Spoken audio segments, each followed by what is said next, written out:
ધર્મનું રક્ષણ કરવું હોય તો શું કરવું જોઈએ? સંસ્કૃતિનું રક્ષણ કરવું હોય તો શું કરવું જોઈએ?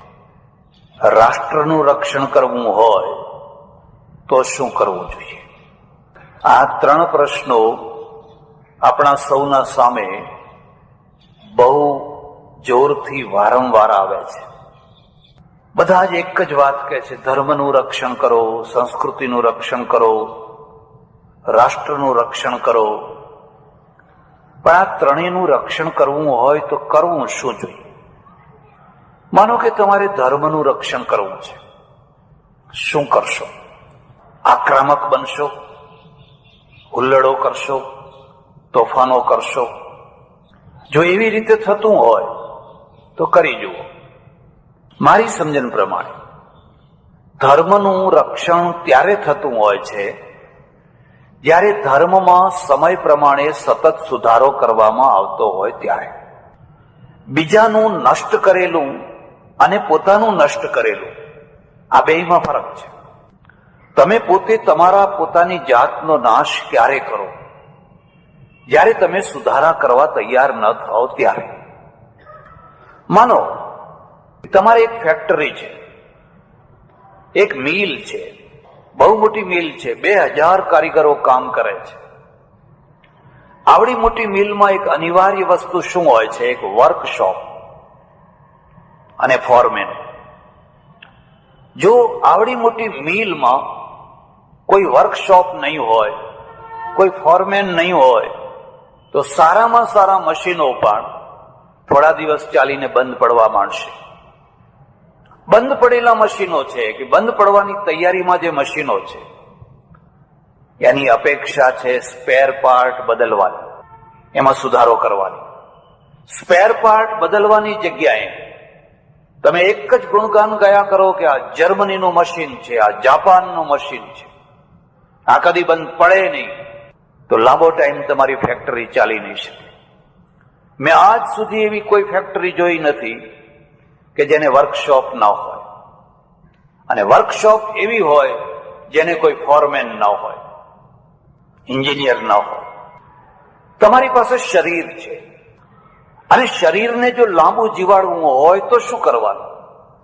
અડદિયા ખાવાના, મેથી પાક ખાવાનો, એ જરૂરી છે. સમય પ્રમાણે એ જરૂરી છે. પણ સૌથી વધારે જરૂરી એ છે કે તમે તમારા શરીરને સુધારી શકો છો. અને જો તમે તમારા શરીરને સુધારી ન શકો તો એ ગમે એટલું સારું હશે તો એ ખરાબ થવાનું ને થવાનું જ. તમારો બંગલો છે, તમારું મકાન છે, બહુ મજબૂત બનાવ્યું છે, પણ 5 વર્ષ, 10 વર્ષ, 15 વર્ષ, 20 વર્ષ થયા, હવે એને રિપેર કરવું પડે કે નહીં? હવે એને સુધારો કરવો પડે કે નહીં? આજે કોઈ નવું મકાન બાંધે તો નળિયાવાળું મકાન એને ગમશે ખરું? એક સમય હતો જ્યારે નળિયાવાળું મકાન છે એ સમય પ્રમાણે ઉત્તમ ગણાતું, પણ આજે હવે આરસીસી નું મકાન આવ્યું. આપણે એવી અપેક્ષા રાખીએ કે હજુ તમે નળિયાવાળા જ મકાન બાંધો તો કાં તો તમારી થિયરી તૂટી પડશે, કાં તો અવ્યવસ્થા ઊભી થશે. એટલે ધર્મનું રક્ષણ કરવું હોય, કોઈના ઉપર આક્ષેપો કરવાની જરૂર નથી, કોઈની સાથે લડવાની જરૂર નથી. તમે તમારા ધર્મને સુધારો. બીજો પ્રશ્ન છે, શું ધર્મ બગડે છે કે ધર્મને સુધારવો પડે? હા, ધર્મ એક વ્યવસ્થા છે. એનો પહેલો અને પ્રાથમિક ઉદ્દેશ છે, ધર્મ એક વ્યવસ્થા છે, એક બંધારણ છે. તમારી પાસે ભારતની એક વ્યવસ્થા કરવી છે ને ભારતનું એક બંધારણ કરવું પડે. કોઈ રાષ્ટ્રપતિ હોય, કોઈ પ્રધાનમંત્રી હોય, કોઈ બીજા હોય, કોઈ રાજ્યો હોય, ગવર્નરો હોય, ફલાણું આખું એક બંધારણ હોય. પણ આ બંધારણમાં તમે કદી સુધારો કરો જ નહીં તો? આપણે અત્યાર સુધીમાં 75 સુધારા કર્યા છે અને દર વર્ષે 2-3 સુધારા કરવા પડે છે. જેમ જેમ તમારા અનુભવો વધે, જેમ જેમ પરિસ્થિતિ બદલાય, એમ એમ તમારે વ્યવસ્થા બદલવી પડે. જો તમે વ્યવસ્થા ન બદલો તો તમારું સારું પણ તૂટી પડે. થોડુંક નબળું છે એ બીજા સારાને પણ તોડી પાડે. કોઈ આરસીસી નો સ્લેબ ભરાતો હોય ત્યાં જઈને જોજો, જ્યારે સ્લેબ તૂટી પડે છે માત્ર એક જ કમજોર ટેકાના કારણે તૂટી પડે છે. બધા ટેકા કમજોર નથી હોતા, પણ એમાંનો એક ટેકો કમજોર હોય, એ નમે એટલે બીજાને નમાડે, બીજો ત્રીજાને નમાડે, ત્રીજો ચોથાને નમાડે, આખો સ્લેબ તૂટી પડે. એટલે જો તમારે ધર્મનું રક્ષણ કરવું હોય તો તમારે સતત ધર્મમાં સુધારો કરવો. હિન્દુ ધર્મ કેમ ટક્યો, આજે પણ કેમ ટક્યો? કારણ કે એમાં સતત સુધારો થયા કર્યો. એટલા માટે સુધારો કેમ કર્યો હું તમને પ્રાચીન કાળમાં લઈ જઈશ. બુદ્ધ કોણ છે? સુધારક છે. એમને કોઈ નવો સંપ્રદાય ન સ્થાપ્યો હોય તો પછી અનુયાયીઓએ સંપ્રદાય બનાવી દીધો. મહાવીર કોણ છે? સુધારક છે. અને સુધારો એક અંશમાં થતો હોય છે. એમણે જોયું, ઓહો, આ પ્રજા ધર્મના નામે યજ્ઞો અને યજ્ઞોમાં પશુ બલિ. આ એક મોટું ગુમડું, એટલું મોટું ગુમડું કે ગુમડું આખા શરીર ઉપર છવાઈ ગયું. બાકી આખું શરીર સારું છે. તમે કોઈ રોગી માણસને જઈને જોજો, એની દાઢ દુખે છે. બસ એનો આખો દિવસ જીવ દાઢમાં જ રહેવાનો. પગ નથી દુખતો, હાથ નથી દુખતો, પેટ નથી દુખતું, માથું નથી દુખતું, આખું શરીર સારું છે. માત્ર દાઢ જ દુખે છે, પણ એનો જીવ માત્ર દાઢમાં જ રહેશે. લોકોને મારી દાઢ દુખે છે, દાઢ દુખે છે, દાઢ દુખે છે. પણ જે નથી દુખતું એને યાદ કરને, મારો પગ નથી દુખતો, મારો હાથ નથી, એવું તો કોઈ બોલતું જ નથી. સુધારો શાનો હોય છે?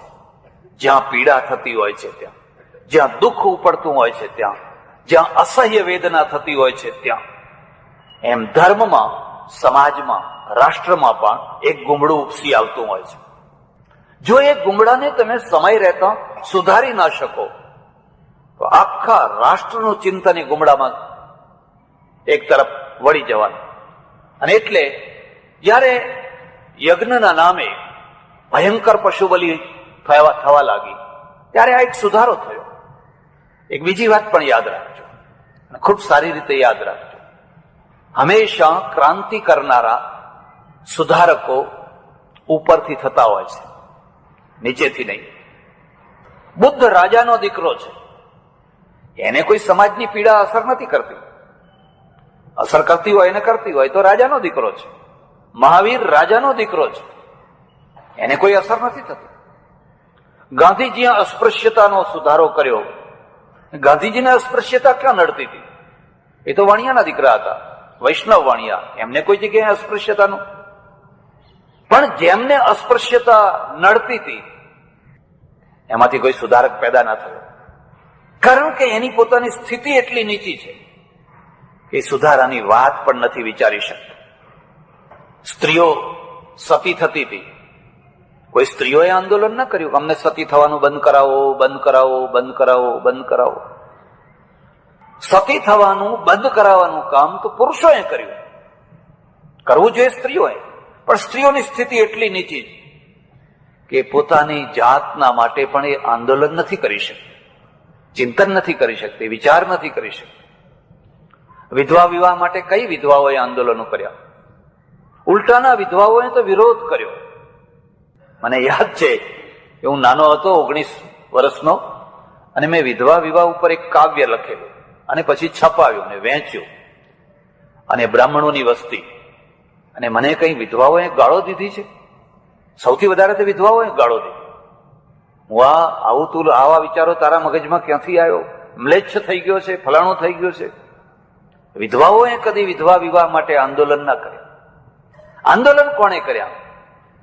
જેને વિધવા વિવાહની અસર નથી એવા પુરુષોએ કર્યા, ઉપરના લોકોથી. મજૂરનું આંદોલન કોણે કર્યું? કોઈ મજૂરની તાકાત નહીં કે મજૂરો માટે આંદોલન કરે.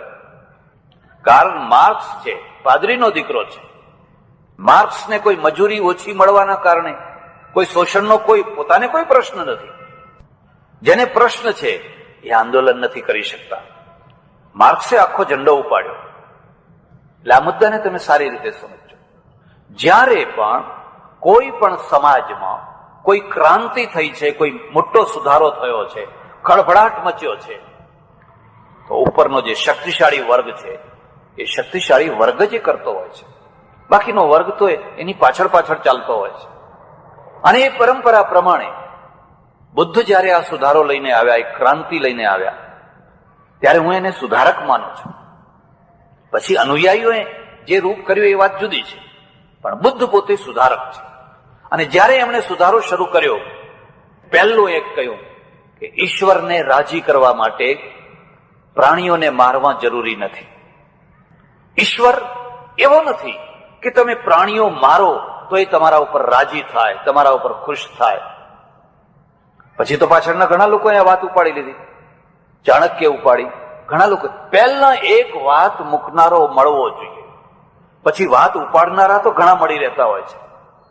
ચાણક્ય એટલો મોટો ફટકાર લખ્યો, વૃક્ષાંશ છિત્વા પશુન હત્વા કૃત્વા રુધિર કર્દમમ યદ્યેવમ ગમ્યતે સ્વર્ગમ નરકે કેન ગમ્યતે. ચાણક્યનો ગ્રંથ વાંચજો. જો પશુઓને મારીને, વૃક્ષોને કાપીને, કૃત્વા રુધિર કર્દમમ, જો લોહીના ખાડાઓ ભરીને જો સ્વર્ગે જવાતું હોય તો નરકે કેન ગમ્યતે, પછી નરક જાશે કોણ? જો આવા કામોથી સ્વર્ગ મળતું હોય તો નરક માટે કયું કામ બાકી રહેશે? આ સુધારો છે. અને સુધારાના કારણે હિન્દુ પ્રજા ટકી ગઈ. જો આ સુધારો ન થયો હોત તો હિન્દુ પ્રજા ટકી ન શકી. પણ બુદ્ધના સામે માત્ર કર્મકાંડ, યજ્ઞ યાગાદી, એની વિકૃતિ, એને રોકવું એટલું જ પર્યાપ્ત નહોતું. હું તમને એક બીજી વાત કહી દઈશ, ખાસ ધ્યાનથી સમજજો આ વાતને. આપણા ત્યાં પેરેલલ બે માર્ગો હંમેશા ચાલ્યા છે. જ્યારથી ઇતિહાસ મળે છે ત્યારથી એક કર્મકાંડ કરનારો વર્ગ અને એક જ્ઞાનને પ્રધાનતા આપનારો વર્ગ. જે જ્ઞાનને પ્રધાનતા આપનારો વર્ગ છે એ લઘુમતીમાં છે, એ થોડા છે, પણ થોડા હોવા છતાં પણ પ્રભાવશાળી છે. અને કર્મકાંડનો જે મોટો વર્ગ છે એ વિશાળ છે, અને વિશાળ હોવા છતાં પણ જે ક્રીમ વર્ગ ઉપર એનો પ્રભાવ નથી. આ બે માર્ગો ચાલ્યા આવે છે. કપિલ કોણ છે? ઋષિ છે. અને ઋષિ હોવા છતાં કર્મકાંડની ઉપેક્ષા કરે છે, જ્ઞાન ઉપર ભાર મૂકે છે. તમને કદાચ ખબર હોય કે ન હોય, બુદ્ધ જયારે ગૃહ ત્યાગ કરીને નીકળ્યા, ઘણા વર્ષો સુધી જુદા જુદા આશ્રમોમાં રહ્યા. એમાં કપિલના આશ્રમમાં પણ રહેલા. આલામ કાલામ કરીને કપિલની પરંપરાના એક બહુ મોટા યોગી હતા, બહુ મોટા ચિંતક હતા, જ્ઞાની હતા, એમના આશ્રમમાં પણ રહ્યા. એટલે બુદ્ધના આખા ચિંતન ઉપર કપિલની બહુ મોટી છાપ છે, આખા કપિલ દર્શનની છાપ છે. કપિલ છે એ જ્ઞાન માર્ગી છે, અને મીમાંસકો છે એ કર્મકાંડ માર્ગી છે. બંનેનું લક્ષ્ય એક છે, દુઃખની નિવૃત્તિ. આ કે છે જ્ઞાનથી દુઃખની નિવૃત્તિ થશે. અને જ્ઞાનનો આપણી ભાષામાં અર્થ કરીએ તો સમજણથી. સમજણથી દુઃખ દૂર થાય. પેલા કહે છે નહીં, કર્મથી, કર્મકાંડ કરવાથી થશે. તમારે આ કરવું છે તો આ કરો, પૈસો જોઈએ છે તો આ કરો, પૈસો જોઈએ છે તો વૈભવ લક્ષ્મીનું વ્રત કરો. કરે જ છે ને, ભલે ને ગમે એટલા માથા હલાવો તમે, વૈભવ લક્ષ્મીનું વ્રત કરો.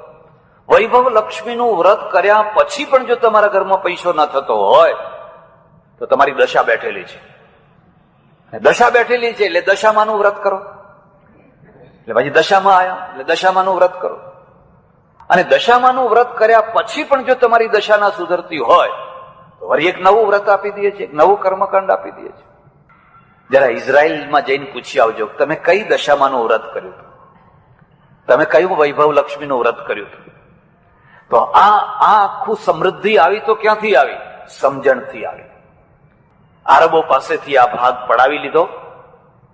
પેલા ફિલિસ્તીનીઓ રહેતા હતા, પડાવી લીધો. અને લોકોએ કહ્યું, અરે ઉજ્જડ ભાગ છે, રણ છે, 5 ઇંચ વરસાદ નથી પડતો, આ ભાગમાં પ્રજા તો મરી જશે, શું કરશે? પણ તમને ઘણાને ખબર નહીં હોય, ત્યાં એમને એક અદભુત ખજાનો મળ્યો. એમને કહેશે 2 ખજાના હતા.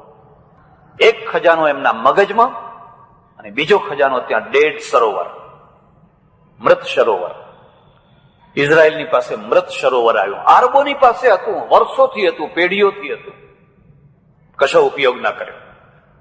મૃત સરોવર એવું છે કે તમે ઉપર સૂઈ શકો, સુતા સુતા પુસ્તક વાંચી શકો, તરવાની જરૂર નહીં, એટલું પાણી ભારે છે. તમારા કરતા એ ભારે છે એટલે તમને ડૂબવા નહીં દે. અને આ ઇઝરાયલ વાળાએ એમાંથી ઓહો અબજો અબજો અબજો રૂપિયાના ક્ષારો પેદા કર્યા, રસાયણો પેદા કર્યા. એ સરોવરના ચારેય તરફ ફેક્ટરીઓ લગાવી દીધી અને આખી દુનિયાને ક્ષારો મોકલ્યા, રસાયણો મોકલ્યા. એના માટે તો એ ડેડ સરોવર છે એ અમૃત સરોવર બની ગયું. આરબોએ કેમ એનો ઉપયોગ ના કર્યો? કે એમની પાસે મગજ નતું, એમની પાસે સમજણ નથી. આની પાસે સમજણ હતી. એટલે વૈભવ લક્ષ્મીનું વ્રત કર્યા વિના ઢગલા બંધ પૈસો આવી ગયો. આજે જે આખી દુનિયાની જે આવક ગણવામાં આવે છે, ઇઝરાયલ 5મા 6ઠા નંબરે આવે છે ઉત્પાદન અને આવકની દ્રષ્ટિએ, 5મા 6ઠા નંબરે આવે છે. આરબોની પાસે પેટ્રોલ હતું, આખી દુનિયા પાસે ન હોય એટલું મબલક પેટ્રોલ હતું, પણ એ જ્ઞાન માર્ગી નતા, કર્મકાંડી હતા.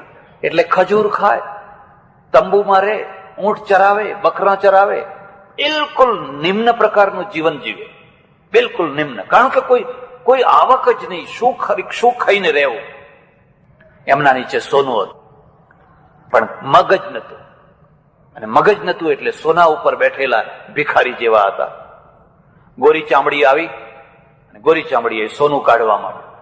આજે આરબો અબજોપતિ થયા માત્ર રોયલ્ટીના દ્વારા, માત્ર રોયલ્ટીના દ્વારા. આ સમૃદ્ધિ ક્યાંથી આવી? સમજણથી આવી.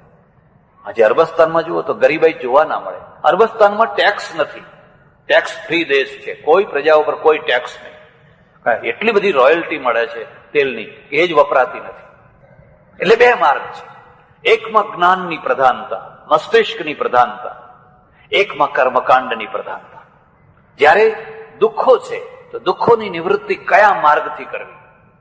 એક બીજી વાત હું તમને કહી દઉં કે આ બંને માર્ગો જે આપણે ત્યાં ચાલ્યા, એમાંથી બંને માર્ગો પરલોકવાદી હતા, આલોકવાદી નહીં. કર્મકાંડી છે એને સ્વર્ગ જોઈએ છે, અને જે જ્ઞાન માર્ગી છે એને મોક્ષ જોઈએ છે. આલોકની કોઈને પડી નથી. ભારતની વિડંબનામાં સૌથી મોટામાં મોટું દુઃખ આ થયું છે. બુદ્ધ હોય કે મહાવીર હોય, કપિલ હોય કે બીજું કોઈ હોય, પરલોકનો વિચાર, પરલોક સુધારી લો. આલોક, અરે આલોક તો છે, હવે 5-50 વર્ષ જીવવાનું છે, પછી કઈ ભેગું આવવાનું નથી, કઈ સાથે આવવાનું નથી. પરલોક સુધારી લો. એટલે પેલા કર્મના દ્વારા, આ જ્ઞાનના દ્વારા પરલોક સુધારવાની વૃત્તિ. અને એનું પરિણામ એ આવ્યું કે પરલોક તો સુધર્યો કે ન સુધર્યો, પણ આ લોક બગડી ગયો. આ લોક કેવી રીતે બગડી ગયો? હું તમને એનું પ્રમાણ આપું છું. આ દેશ ઉપર જ્યારથી ઇતિહાસ શરૂ થયો ત્યારથી વિદેશીઓના આક્રમણો થયા.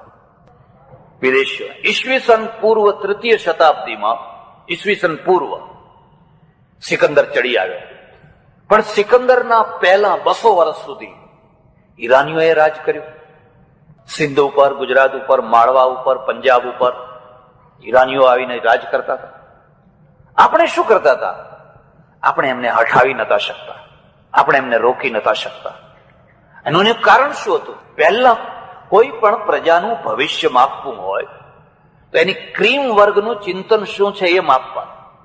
મગજ નાનું છે પણ એ જ આખા શરીરનું સંચાલન કરે છે. પગને ક્યાં જવું એ પગને ખબર નથી, હાથને શું કરવું એ હાથને ખબર નથી. એ બધા નિર્ણયો મગજ કરે છે.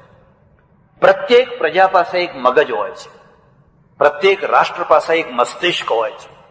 એ મસ્તિષ્ક શું વિચારે છે?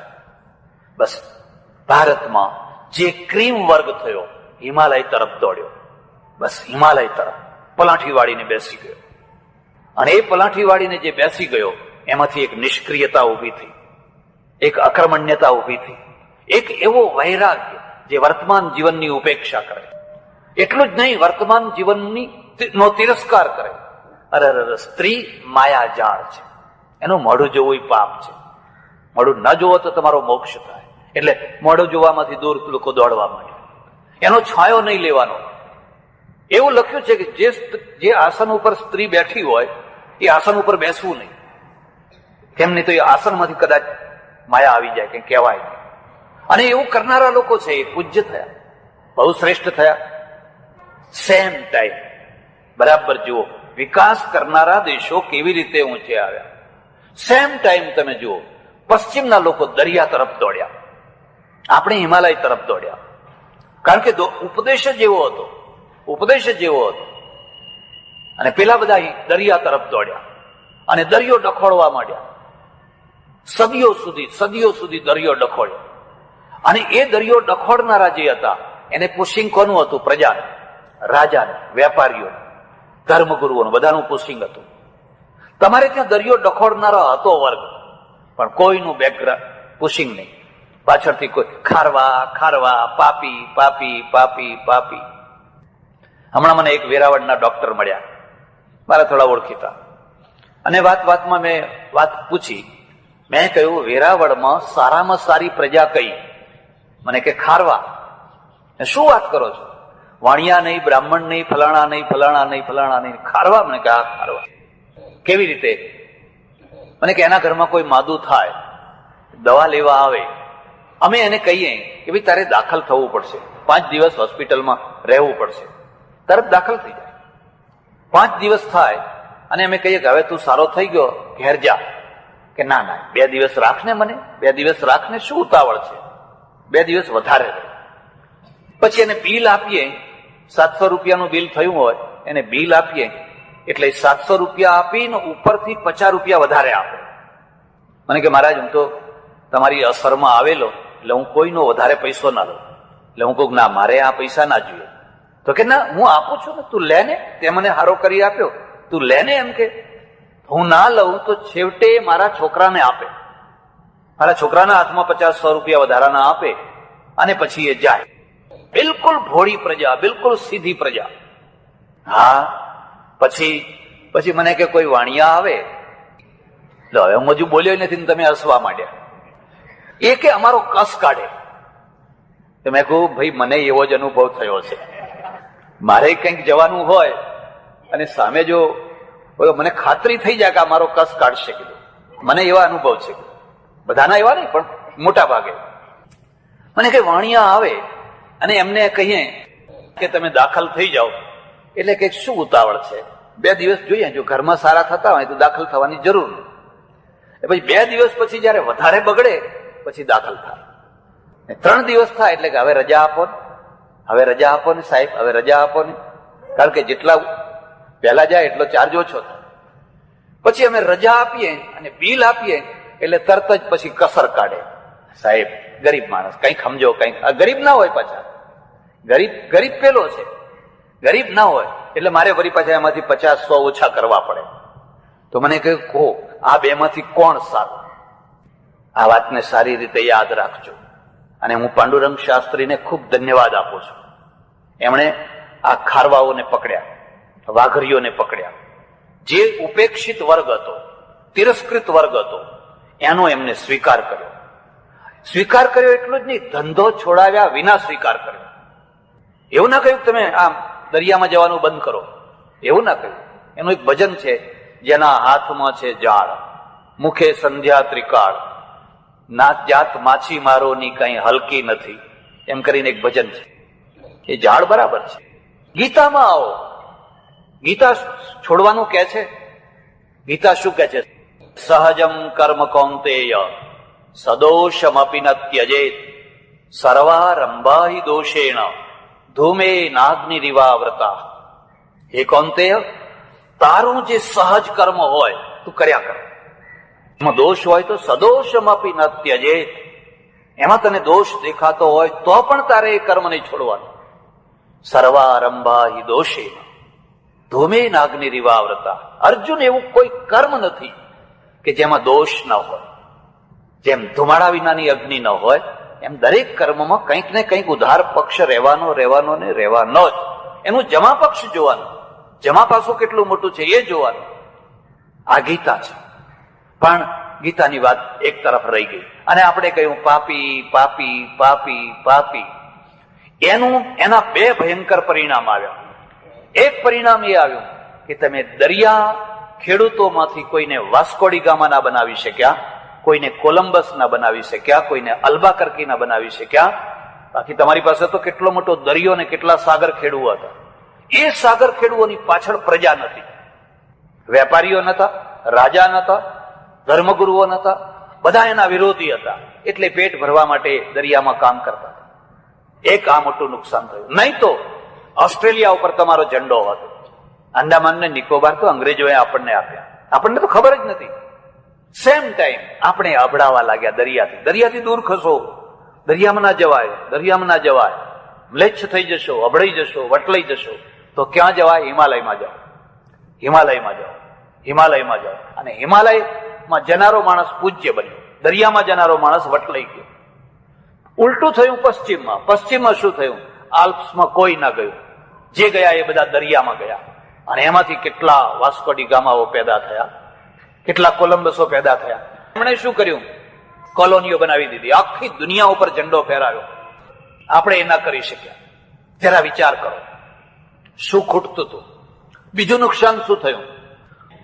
કોઈ પણ પ્રજાને સતત પાપી પાપી પાપી કરો અને એની સાથે ઘૃણા કરો, તમારાથી દૂર થઈ જશે. આજે દરિયા કિનારો આખો વિધર્મમાં ચાલ્યો ગયો. કોઈ વાર ઈચ્છા થાય તો દ્વારકાના વાઘેરો થી માંડીને કચ્છના ખારવાઓથી માંડીને ચિતાગોંગ સુધીનો દરિયો તમે જોઈ આવજો. કાં તો એ મુસ્લિમ થઈ ગયા, કાં તો ક્રિશ્ચિયન થઈ ગયા. થોડા ઘણા જૂજ રહ્યા, ને જૂજ રહ્યા. હવે એને રાખવા માટે આપણે તૈયાર. કેમ? સુધારો, ધર્મને સુધારો. જો તમારે ધર્મનું રક્ષણ કરવું હોય તો આ ધર્મને સુધારો. એવો સુધારો કરો કે તમારા ભાઈઓ તમારી સાથે બેસી શકે, મંદિરમાં આવી શકે, સાથે બેસે. અને એ મેં જેમ કહ્યું એમ, માણસ તરીકે કોઈ ખરાબ નથી, માણસ તરીકે કોઈ હલકા નથી. મારું એક નાનું સરખું પુસ્તક છે, હિમાલયના હિંડોળે. કોઈએ વાંચ્યું હશે. હું હમણાં ગયા વર્ષે હિમાલય ગયો અને હિમાલયની યાત્રા કરી. એના આખું વર્ણન છે. 100% પ્રજા માંસાહારી, બધા હિન્દુઓ, બધી માંસાહારી પ્રજા. અમારે ખાવાનું ના મળે, આખો દિવસ એમને એમ કંઈક ફાકીને રહી જઈએ. કોઈ સારી હોટલ નહીં, એટલે સારી એટલે વેજીટેરિયન. આટલી પરિસ્થિતિ. એકવાર મેં ત્રિલોકીનાથના ઊંચા શિખરથી ઉતરીને આવીએ અને થાકીને ચૂર થઈ ગયેલો. પાછું આમ ચિનાબ નદીનો ઢાળ ચડવું. મારી સાથે એક બકરાવાળો થઈ ગયો, હાથમાં બકરું પકડેલું અને મારી સાથે ચાલવા લાગ્યો. સૂર્યાસ્ત થઈ રહ્યો હતો. મેં કહ્યું, ક્યાં લઈને જાઉં છો? પેલા પૂછ્યું, તારું નામ શું છે? કે રામદત્ત. રામદત્ત જી, इसको कहां लेके जाते हैं? કે કઈ હોટલમાં જવું, મારે આને વેચવો છે. કેમ? ઘરમાં મહેમાન આવ્યા છે. મેં આ 300 રૂપિયામાં ખરીદ્યો હતો અને 300 આવે તો 300માં વેચી દેવો છે કોઈ હોટલ વાળાને. મારે અમારા ઘરમાં મહેમાન આવેલા છે, એમના માટે વસ્તુઓ લાવવી છે. અને મને શું કહે છે? મને કે બાબાજી આશીર્વાદ દો કે મેરા બકરા બીક જાય. એ બિલકુલ સરળતાથી બોલે છે. મને કે આશીર્વાદ આપો કે મેરા બકરા બીક જાય. મેં કહ્યું, તને આશીર્વાદ આપું કે આ બકરાને આપું? હવે એને છોડાવીને ક્યાં છોડો, ક્યાં જશો? આ બધા છે. માણસ તરીકે જો જુઓ તો રાત્રે દુકાનો ઉઘાડી, આવી રોડ ઉપરની દુકાનો, કોઈને તાળા નહીં, બારણા બંધ નહીં કરવાના, ઉઘાડી દુકાન. અમે જે જગ્યાએ ઉતરેલા, નીચે એની દુકાન, પાન, બીડી, સિગરેટ, ફલાણું, બિસ્કીટ, ફલાણું, બધું ઘણું. આખી રાત ઉઘાડી. અમે એને કહ્યું, અમે સવારે વહેલા નીકળી જવાના, ચાવી ક્યાં મૂકીએ? મને કે તાલા મત લગાના, યહાં તાલા લગતા ही નહીં. અને સવારે અમે જોયું, એની દુકાન તો બિલકુલ ઉઘાડી પડી છે. એમાં સિગરેટ છે, પાન છે, બિસ્કીટ છે, બધી ઘણી વસ્તુઓ છે. મેં કહ્યું, આ પગે લાગો, ખરું તીર્થ અહીંયા છે, ખરું તીર્થ અહીંયા છે. પેલા તીર્થ નથી જ્યાં તમે નાવા જાઓ ને તમારી બંડી ઉપાડનારા તૈયાર બેઠા હોય ગીધની માફક, અને તમે રો કકડ કરીને પાછા આવો, એ તીર્થ નથી. આ તીર્થ ખરું અહીંયા છે. તમે એના ઉપર ઘૃણા કરશો, તમે એના ઉપર નફરત કરશો. સાવરકુંડલામાં દુકાન ઉઘાડી મૂકી જો ખબર પડે. રાત્રે નહીં, ધોળા દિવસે. રાતની વાત તો બહુ દૂર રહી, ધોળા દિવસે ઉઘાડી મૂકી જો, કઈનું કઈ થાય છે કે નથી થતું. એટલે પહેલી વાત છે, ધર્મનું રક્ષણ જો કરવું હોય, કોઈને આક્ષેપ નથી કરવા, આપણા પડોશી પાસેથી શીખવાનું છે, આપણે સુધારો કરવાનો છે. બુદ્ધે શું સુધારો કર્યો એને કહ્યું આ કર્મકાંડ બંધ કરો, આ બંધ કરો, આની કોઈ જરૂર નથી. જ્ઞાન માર્ગ અપનાવો. સમજ એટલે સમ્યક જ્ઞાન શબ્દ મૂક્યો, સમ્યક જ્ઞાન, સમજણ ભરેલું જ્ઞાન, એક પરંપરા. પણ એમને જોયું કે ધર્મે તો એક બહુ મોટી અવ્યવસ્થા ઉભી કરી છે. અને અવ્યવસ્થા શું ઉભી કરી છે? એક શુદ્ર છે, એનું તો સ્થાન રસાતળમાં છે. એ તો તમારી સાથે બેસવા તૈયાર નથી, એને બેસાડવા તમે તૈયાર નથી. અને એને કહ્યું મારે ત્યાં બધા સરખા છે, મારે ત્યાં કોઈ ભેદ નથી. એટલું જ નહીં, એને જોયું કે સ્ત્રીનું સ્થાન તો બિલકુલ નીચે છે. સ્ત્રી એટલે જો પશુ બરાબર છે. એને કહ્યું મારા આશ્રમમાં, મારા ધર્મમાં સ્ત્રીઓ માટે પણ દરવાજા ઉઘાડા છે. અને કઈ સ્ત્રી માટે? આમ્રપાલી માટે. અને આમ્રપાલી કોણ છે? ગુણિકા છે, નાચનારી છે. નાચનારીનું લેવલ સમાજમાં કોઈ દિવસ કોઈ પૂજ્ય નથી હોતું. પણ છતાં એને કહ્યું કે આમ્રપાલી પણ મારે ત્યાં એના માટે દરવાજા ઉઘાડા છે. તમે વિચાર કરો, તમારે ત્યાં દરવાજા ઉઘાડા છે કે બંધ છે?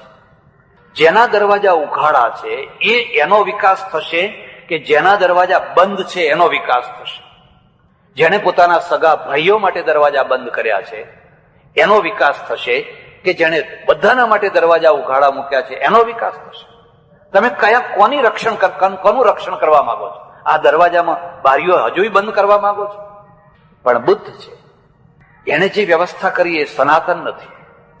જે દોષો દૂર કરવા એને પ્રયત્ન કર્યો એ જ દોષો એમનામાં આવી ગયા. આ નિયમ છે. કોઈ પણ વસ્તુ જૂની થાય એટલે એમાં રિપેર કામ થવાનું જ. સંસ્થા જૂની થાય. આ ગાંધીવાદની દશા લઈ લો. સાબરમતી આશ્રમ જઈને જોઈ આવો, વર્ધાનો આશ્રમ જઈને જોઈ આવો, કેટલું રિપેર કામ માગે છે. એટલે રિપેર કામ એટલે નડિયાનું નહીં, વિચારો, થિંકિંગનું, આચારોનું. ક્યાં છે?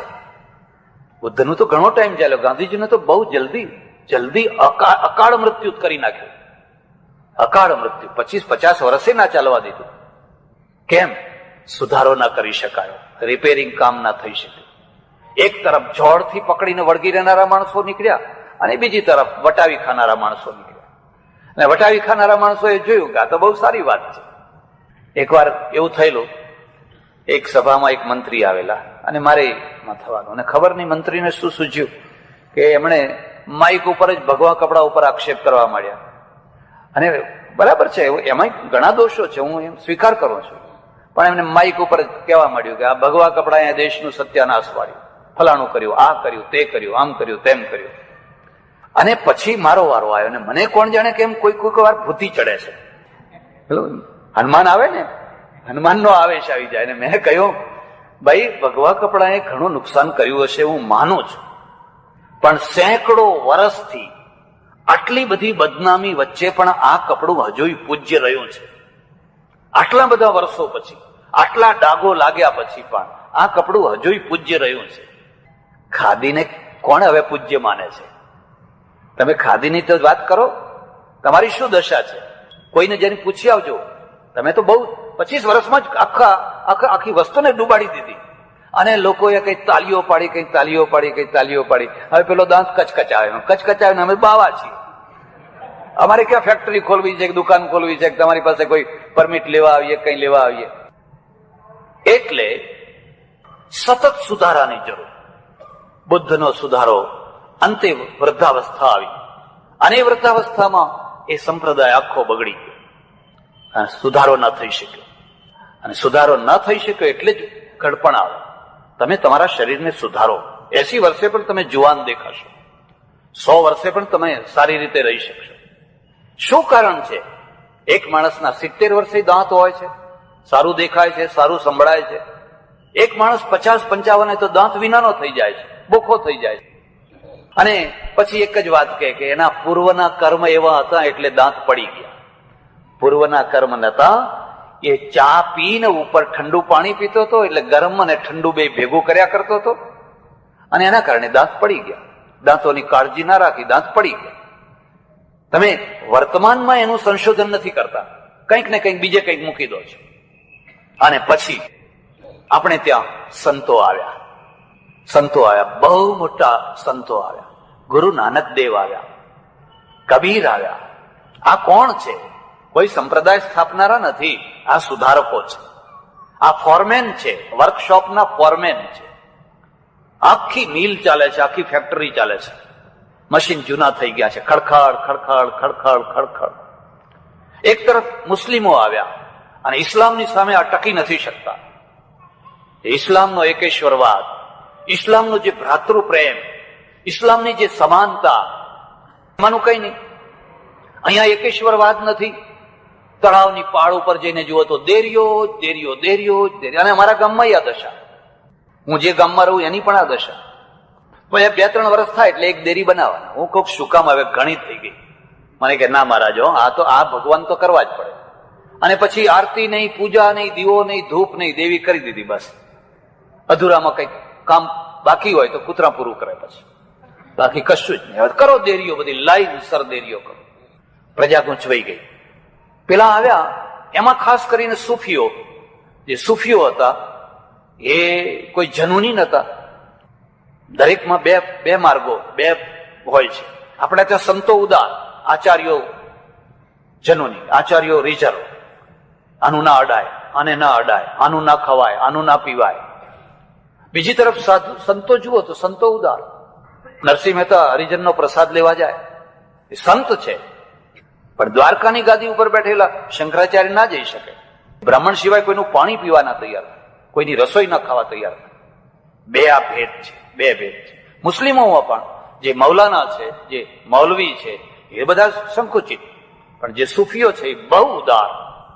અમારે દયાનંદ બાપુ હતા, તમે એમની પાસે બેસો તો સૂફીઓના કેટલી વાતો એમ સંભળાવે. બુલ્લે શાહની કાફીઓ, ફરીદ શાહ, લતીફ, સિંધમાં લતીફ. તમે એની વાતો, જો રેડિયો ઉપર તમને સિંધી ભાષા આવડતી હોય અને શાહ લતીફ ના ભજનો તમે સાંભળો તો એમ થાય કે હા, નાભીમાંથી પરાવાણી નીકળી રહી છે. અને બુલ્લે શાહની કાફીઓ તમે સાંભળો, ગજબની કાફીઓ. આ સુધારકો છે, આ ફોરમેન છે, વર્કશોપના ફોરમેન છે. એ શું કે છે? હાજી લોગ મક્કે વલ જાન દે, મેરે દિલ વિચ 100 મક્કા. પેલા હાજીઓ હજ કરવા જઈ રહ્યા છે અને એ બેઠો બેઠો એનો એક તારો વગાડી રહ્યો છે. એની મસ્તીમાં છે, જે ઇબાદતની મસ્તી છે, જે ભક્તિની મસ્તી છે, એ અંદરથી નાફીમાંથી આખું દુનિયા દુશ્મન થાય તો થાય. મીરાબાઈના માટે આખી દુનિયા દુશ્મન થઈ, પણ અંદરથી જે પ્રચંડ શક્તિ ઉભી થઈ, રાણાના સામે ટક્કર લીધી, દુનિયાના સામે ટક્કર લીધી. લોકો નિંદા કરે, લોકો ગમે તે બોલે, પણ અંદર સચ્ચાઈ પડેલી છે. એ સચ્ચાઈ ટકી શક્તિ હોય છે. અને આ બેઠો બેઠો કે હાજી લોક મક્કે વલ જાન દે, મેરે દિલ વિચ 100 મક્કા. મારા હૃદયમાં 100 મક્કાઓ છે. જેને ખોળવા તમે જાઓ છો એ તો તમારી પાસે છે. સેમ જોઈ લો. જયારે મહારાષ્ટ્રમાંથી એક 68 તીર્થ કરવા એક આખી તીર્થયાત્રા નીકળી, તુકારામને કહ્યું હેડો યાત્રા કરવા ચાલો, જન્મારો સફર કરી દો. તુકારામે કહ્યું હું તો નહીં આવી શકું, મારી પાસે પૈસા નથી, શક્તિ નથી. પણ તમે એક કામ કરો, આ તુંબડું આપું ને એ તમે લઈ જાઓ. એક કડવું તુંબડું હતું ને, એ કડવું તુંબડું આપ્યું અને મારા વતીથી એક નદીમાં એને નવડાવજો. એક પડોશીને આપ્યું તુંબડું અને પડોશી તુંબડું લઈ અને બધે જ્યાં જાય ત્યાં પોતે નાય, જેટલા કુંડ, જેટલી નદીઓ, જેટલા તીર્થસ્થાનો, અને પેલા તુંબડાને નવડાવે. બધે 68 તીર્થ કરીને આવ્યા અને પછી કહ્યું મારું તુંબડું લાવ્યા કે હા? બધે નવડાયું કે? બધે નવડાયું. ઉભા રહો, હવે એને કાપ્યો, હવે એને ચાખો. થૂ કડવું ઝેર, કડવું ઝેર. એની કડવાશ ના ગઈ. અને તુકારામે તરત જ અભંગ જોડી દીધો કે આ તુંબડું 68 તીરથ કરીને આવે અને જો એની કડવાશ ના જતી હોય તો એને તીરથ ફળ્યું જ નથી. તુંબડાનો અર્થ તમે સમજ્યા ને? પેલું તુંબડું નહીં. આ સંતો છે, આ સંતો છે. એનો અર્થ એવો નથી કે તીર્થો ન કરવા જોઈએ, એનો અર્થ એવો નથી કે હજ ન કરવી જોઈએ, એવો અર્થ નથી. પણ એનો અર્થ એ છે કે જો એ કડવાશ જતી હોય તો જ એ તીર્થ ફળ્યું કહેવાય. જો કડવાશ જતી જ ન હોય, અને મારો અનુભવ છે કે માણસ વધુમાં વધુ અસહિષ્ણુ તીર્થયાત્રામાં થતો હોય છે. 5, 25, 100 માણસો લઈને તમે જાઓ, કઈ ઝઘડા કરે, કઈ ઝઘડા કરે, કઈ ઝઘડા કરે. ઉતરવા માટે, જગ્યા માટે, બારી માટે, આ જગ્યા મારી પથારી જોઈએ, ખાવા માટે, બસમાં સીટ માટે, આ સીટે મારે બેસવું છે. તમે જુઓ તો ખરા, ઝઘડા જ ઝઘડા, જયારે જુઓ ત્યારે નાસ્તા માટે, ચા માટે, એક બાબત માટે ઝઘડતા જ હોય. હવે આ તુંબડા કડવા એ કોઈ દિવસ મીઠા ના થાય તે ના જ.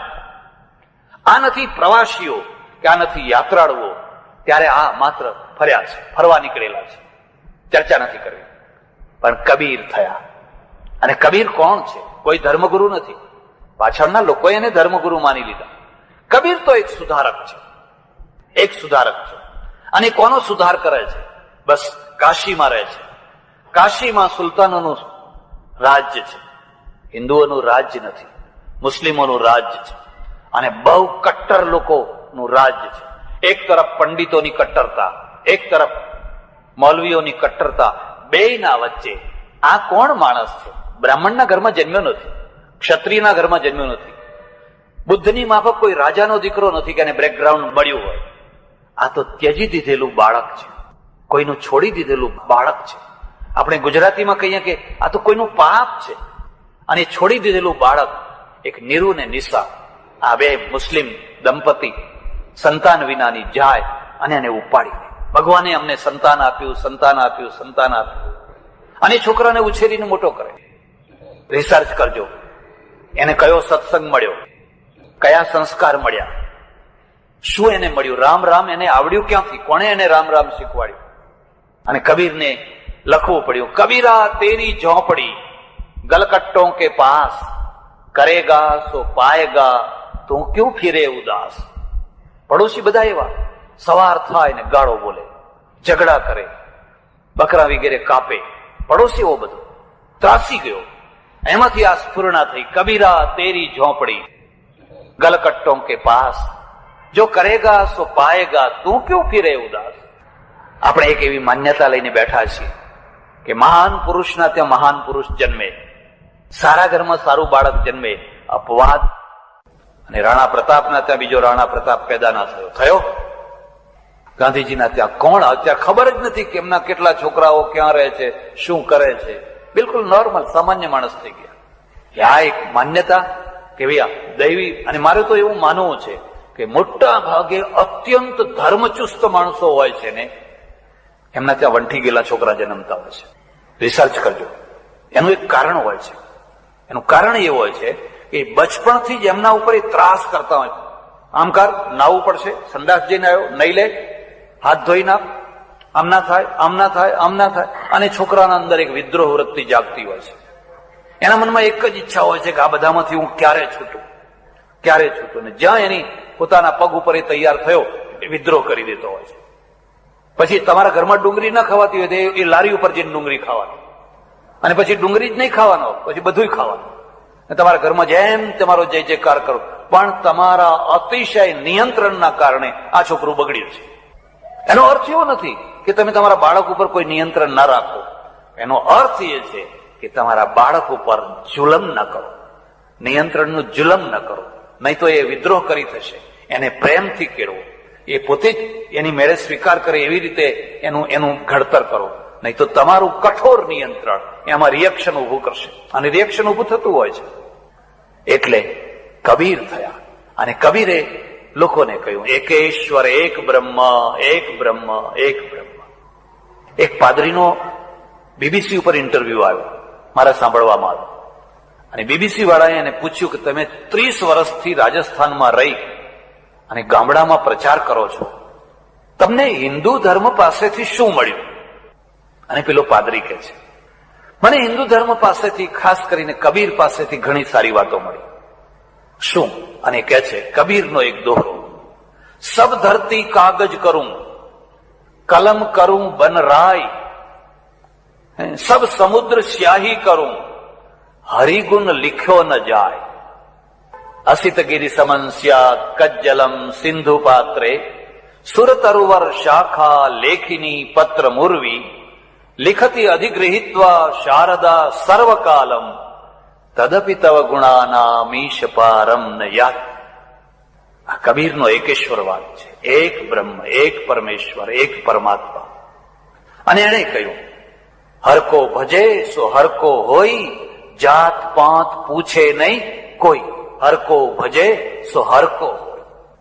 આ પેરેલલ સુધારો ચાલ્યો. આ વર્કશોપનો ફોરમેન છે. જો આ ફોરમેન ન થયા હોત તો અમારે પેટલાદ આવજો. પેટલાદમાં 2000 ઘર વાઘરીઓના છે, 2000 ઘર, અને એ મોટા ભાગના મુસ્લિમોથી દબાયેલા છે. વટ મુસ્લિમને આપવાના, પણ એ વાઘરીઓને હિન્દુ રાખનાર કોણ છે? કબીર છે. કબીરનો સાધુ આવે, એમના ત્યાં ઉતરે, કંઠીઓ બાંધે, કબીરના ભજન બોલે, બીજકની વાતો કરે, એને એમનો સ્વીકાર કરે, એમના ત્યાં રહે, એમના ત્યાં જમે, અને એ રીતે એને હિન્દુ રાખનાર કબીર છે. કોઈ શંકરાચાર્ય નથી, કોઈ બીજા એ તો એના ઘરમાં પગ મૂકવા તૈયાર નથી, એ તો એનો પડછાયો લેવા તૈયાર નથી. માળા લઈને જાય તો પણ એ ઉભા રાખે છે. કોણ ફોરમેન છે? કોણ સુધારક છે? કોના આધારે ધર્મ ટકે છે? જો આ વૃત્તિથી ધર્મની તમે સ્થાપવા જાઓ તો તમે આટલા મુઠ્ઠીભર થઈ જવાના. આટલા જે બાથ ભરીને તમે છો એ તો પેલા સુધારકોના દ્વારા છે, આ ફોરમેનોના દ્વારા છે. અને કબીરને આ આટલો ઊંચામાં ઊંચો આદર્શ આપનાર કોણ છે? રામાનંદ સ્વામી. રામાનંદ સ્વામી, કાશીમાં રામાનંદ સ્વામી. વૈરાગી સંપ્રદાય, વૈષ્ણવ સંપ્રદાય, વૈષ્ણવ સંપ્રદાયમાં આ એક જ એવો મહાપુરુષ જેણે બધાને સ્વીકાર કર્યા. રામનો મંત્ર બધા માટે, રામનો દરબાર બધા માટે ખુલ્લો. એમણે 9 શિષ્યો બનાવ્યા, 9 શૂદ્રો. રોહિદાસ રામાનંદજીનો શિષ્ય, મીરાબાઈ રામાનંદજીના શિષ્ય, એમ કહેવાય છે. બધા 9 આ ફોરમેન છે, આ વર્કશોપના. જો આ ફોરમેન ન થયા હોત તો ઉપરની મુઠ્ઠીભર પ્રજા જ તમે રહી ગઈ હોય. આ લોકોએ કહ્યું, આવો, મારા દરવાજા બધા માટે ખુલ્લા છે. જે ધર્મનું રક્ષણ કરતો હતો, લોકો એની નિંદા કરતા. ભ્રષ્ટ છે, પતિત છે, પાપી છે, આનું ખાય છે, આનું ખાય છે, અશુદ્ધ છે, વટલાઈ ગયો. અને વટલાઈ જનારો જે હતો એ ખરેખર ધર્મની રક્ષા કરતો હતો, અને જે વટલાઈ જનારા નતા એ ધર્મનો નાશ કરી રહ્યા હતા. મારી વાતને જરા ઊંડાણથી સમજજો. બૂમો પાડવાથી ધર્મનું રક્ષણ નથી થતું હતું. તમારે એક ફેક્ટરીની અંદર આવેલી જે ભૂલો, જે બગડેલા જે સ્પેર પાર્ટ, બગડી ગયેલી જે બેરિંગો, એ બધું બદલવાનું છે. અને એ કામ કોઈ ફોરમેનના દ્વારા થવાનું હતું. ગુરુ નાનક દેવ થયા, અને નાનક દેવે બધી યાત્રા કરી દૂર દૂર સુધી, અફઘાનિસ્તાનથી ઠેર દૂર દૂર સુધી ગયા. એમને કોઈ મુસ્લિમ નડ્યા નહીં. મુસ્લિમના ત્યાં જઈને જમી શકે છે, ત્યાં ઉતરી શકે છે, મસ્જિદમાં ઉતરી શકે છે. કોઈ એમને કશો વાંધો ના આવ્યો. કોઈએ એમ ના કહ્યું કે તમે અહીં કેમ ઉતરો છો. હું ઘણીવાર પ્રદેશ જઉં કે તમને નવાઈ લાગશે કે આપણા મોટા ભાગના મંદિરો ચર્ચમાં બનેલા છે. એમણે ચર્ચો છોડી દીધા. એટલા માટે છોડી દીધા કે એ પોસાતા નથી. એટલા માટે પોસાતા નથી, કોઈ આવતું નથી. મોટા આલીશાન ચર્ચો ખાલી પડ્યા છે, અને ઉપર પાટિયું મારેલું છે, સેલ ફોર ઓફિસીસ. ઓફિસો માટે વેચવા છે. કોઈને આવવું હોય તો આવો અને ખરીદો, અમારે આ વેચી દેવા છે. અને આપણા ત્યાં તો સારું છે કે કશી આવક ના હોય તો પડ્યું રહે એમને, પણ ત્યાં તો ટેક્સ ભરવો પડે, અને બહુ મોટો ટેક્સ ભરવો પડે. ટેક્સના પૈસા ક્યાંથી લાવવા? પહેલા એક વિરોધ ઉઠ્યો કે ઓફિસો માટે વેચવાના પણ મંદિર બનાવવા નહીં દેવાના, કે ઓફિસો માટે વેચવાના પણ મંદિર બનાવવા નહીં દેવાના. પછી આ અંગ્રેજો ડાયા, એમણે કહ્યું ઓફિસો કરતા ભગવાનનું નામ લે. આ હિન્દુઓ એને મંદિર બનાવતા હોય તો બનાવવા દો ને. આપણે કલ્પના કરી શકીએ કે આપણા મંદિરમાં કોઈ ચર્ચ બનાવે? આપણે સહન કરી શકીએ? પેલા લોકોએ ખુશીથી આપ્યું, તમે આ ચર્ચ લો અને રામની મૂર્તિ મૂકો, કૃષ્ણની મૂર્તિ મૂકો, ફલાણી મૂર્તિ મૂકો, કીર્તન કરો, ભજન કરો. એવા કેટલાય ચર્ચો આપણા હાથમાં છે. કારણ કે એમાં ધર્માંધતા નથી, એમાં ધર્મનું જનૂન નથી. એક ટાઈમ હતો, એ પીરિયડ એ પૂરો કરી ચુક્યા. મારે એક એવા ચર્ચમાં જવાનું થયું કે જ્યાં અડધા ભાગમાં ચર્ચ હતું અને અડધા ભાગમાં ટેમ્પરરી મંદિર માટે છૂટ આપેલી, અને અડધા ભાગમાં પાદરી એના બધા બધું થાય. આ ભાગમાં આપણા ફોટાઓ મૂકેલા, અને મને કહ્યું, ત્યાં નોટિસે મૂકેલી, મને કહ્યું કે આ આપણને આટલું ટેમ્પરરી આપેલું છે. મેં કહ્યું, આ લોકોનું ધર્મ જનૂન ઉતર્યું એનું આ પરિણામ છે. આપણે આપણા મંદિરની અંદર કોઈને અડધો ચર્ચ બનાવવા દઈએ ખરા? નહીં, કારણ કે હજુ આપણને એ પીરિયડ આવવાનો છે. ગાંધીજીએ બહુ પ્રયત્ન કર્યો, સર્વધર્મ સમભાવ. હમણાં સુધી અફઘાનિસ્તાનમાં અડધા ભાગમાં ગુરુદ્વારાઓ હોય ને અડધા ભાગમાં મસ્જિદ. એવા કેટલાય સ્થાનો હતા. અડધા ભાગમાં મસ્જિદ છે ને અડધા ભાગમાં ગુરુદ્વારા. કોઈના શિંગડા નથી લડતા. શિંગડા ભારતમાં જ લડાવવા માંડ્યા લોકોએ. અને એમાંથી એક એવા મોટા વગર જોતા પ્રશ્ન, પેટ ચોડીને ઉભા કરેલા પ્રશ્ન, વાસ્તવિક પ્રશ્નો નહીં, પ્રજા અટવાઈ ગઈ એમાં. એટલે ગુરુ નાનક દેવ થયા. એવું કહેવાય છે. ફરતા ફરતા ફરતા કોઈ એવી બહુ મોટી મસ્જિદમાં ગયા, રાત્રે ઉતર્યા, સાંજે અને સુઈ ગયા. ફકીર એટલે ફકીર. અને એની એક મસ્તી હોય, એક મસ્તી. તો કિબલા સામે પગ કરેલા. ત્યાંનો મૌલાના પંડિત મૌલવી આવ્યા. એ કોણ છે? હા, આ તરફ પગ કરો છો? આ તો ખુદાનું ઘર છે, ખુદાનું દ્વાર છે આ તરફ. અને એ સુતા સુતા કહે છે કે જે તરફ ખુદાનું ઘર ન હોય એ તરફ મારા પગ કરી નાખો. જ્યાં ખુદાનું ઘર ન હોય એ તરફ મારા પગ કરી દે. અને પેલા પગ ઊંચકીને આમ ફેરવ્યા, એને એ તરફ દેખાય છે, આમ ફેરવ્યા તો આમ દેખાય છે. ત્યારે એને લાગ્યું કે આ કોઈ કરામાત વાળો છે. કરામત કશી નથી, આ જ્ઞાન માર્ગ છે, આ સમજણ છે, આ સમજણ છે, આ જ્ઞાન માર્ગ છે. અને એક વખતે એમણે એક સરસ મજાનો દોહો કયો છે. ત્યાંનો કોઈ બાદશાહ કે નવાબ કે કોઈ સુબો કે કોઈ આવ્યો હશે અને કહ્યું, મહારાજ અત્યારે ઠંડી ચાલી છે, જરા પ્યાલી ભરીને લો તો થોડો ગરમાવો રહે. જો કે ગુજરાતમાં તો અત્યારે દારૂબંધી સારી રીતે ચાલે છે, બહુ જોરદાર ચાલે છે. અને ત્યારે નાનક નશા નામ કા ચढ़ा રહે અઠ જામ, નાનક નશા નામ કા, ગાંજા ભાંગ અફીમ, શામ ખાય સુબહ ઉતર જાય. સાંજે ખાઓ અને સવારે તો જાણે 7 જન્મના માવતર મરી ગયા હોય એવા એમના ડોગલા ચારા જુઓ તો. નાનક નશા નામ કા ચढ़ा રહે અઠ જામ. એમાંથી પ્રભાવિત થાય છે. આ કોણ છે? આ સુધારક છે, વર્કશોપના ફોરમેન છે. અને સુધારકે ધર્મનું રક્ષણ કર્યું. પણ એ જ પરંપરામાં એમણે જોયું કે ધર્મના સામે માત્ર વૈચારિક આક્રમણ નથી. વૈચારિક આક્રમણો પંડિતો જીતી શકે, વિચારથી જીતી શકાય. અહીં તો શસ્ત્ર આક્રમણ થઈને આવ્યું છે. દિલ્હીની ગાદી ઉપર, આગ્રાની ગાદી ઉપર એવા લોકો બેઠા છે જે માત્ર શસ્ત્રની ભાષા સમજે છે. શસ્ત્ર સિવાય બીજી કોઈ ભાષા નથી સમજતા. એક સમય હતો જયારે બુદ્ધના સાધુઓ પર્વતો પાર કરીને, હિન્દુકુશના પર્વતો પાર કરીને ઠેઠ મોંગોલિયા સુધી ગયા, માત્ર વિદ્વત્તા, પાંડિત્ય સમજાવવા માટે. તલવાર લઈને ના ગયા, પોથી લઈને ગયા, પુસ્તક લઈને ગયા. અને એના કારણે ઠેઠ સુધી બુદ્ધના વિચારોને પ્રસાર કર્યો. પણ હવે તો ગાદી ઉપર એવા માણસો આવ્યા છે માત્ર તલવારની ભાષા સમજે છે. ત્યારે હવે શું કરવું? તલવારના નીચે મરતા રહેવું? પ્રજા મરતી હતી, પણ એટલી ભયંકર રીતે મરતી હતી. ત્યારે એમણે કહ્યું શસ્ત્રધારી બનો. શિષ્યો શીખો, શસ્ત્ર ઉપાડો. અને શસ્ત્ર ઉપાડવું એ ધર્મ છે, આ સુધારો છે, આ ફોરમેન છે. જો એ ન કહ્યું હોત તો માળા કરો, માળા કરો, માળા કરો. માળા તો કરીએ, પણ માળા ક્યાં સુધી કરવી? માળાએ જરૂરી છે અને તલવારે જરૂરી છે. આપણે બધા એક જ વાત વિચારી, શું શાંતિ શાંતિ શાંતિ?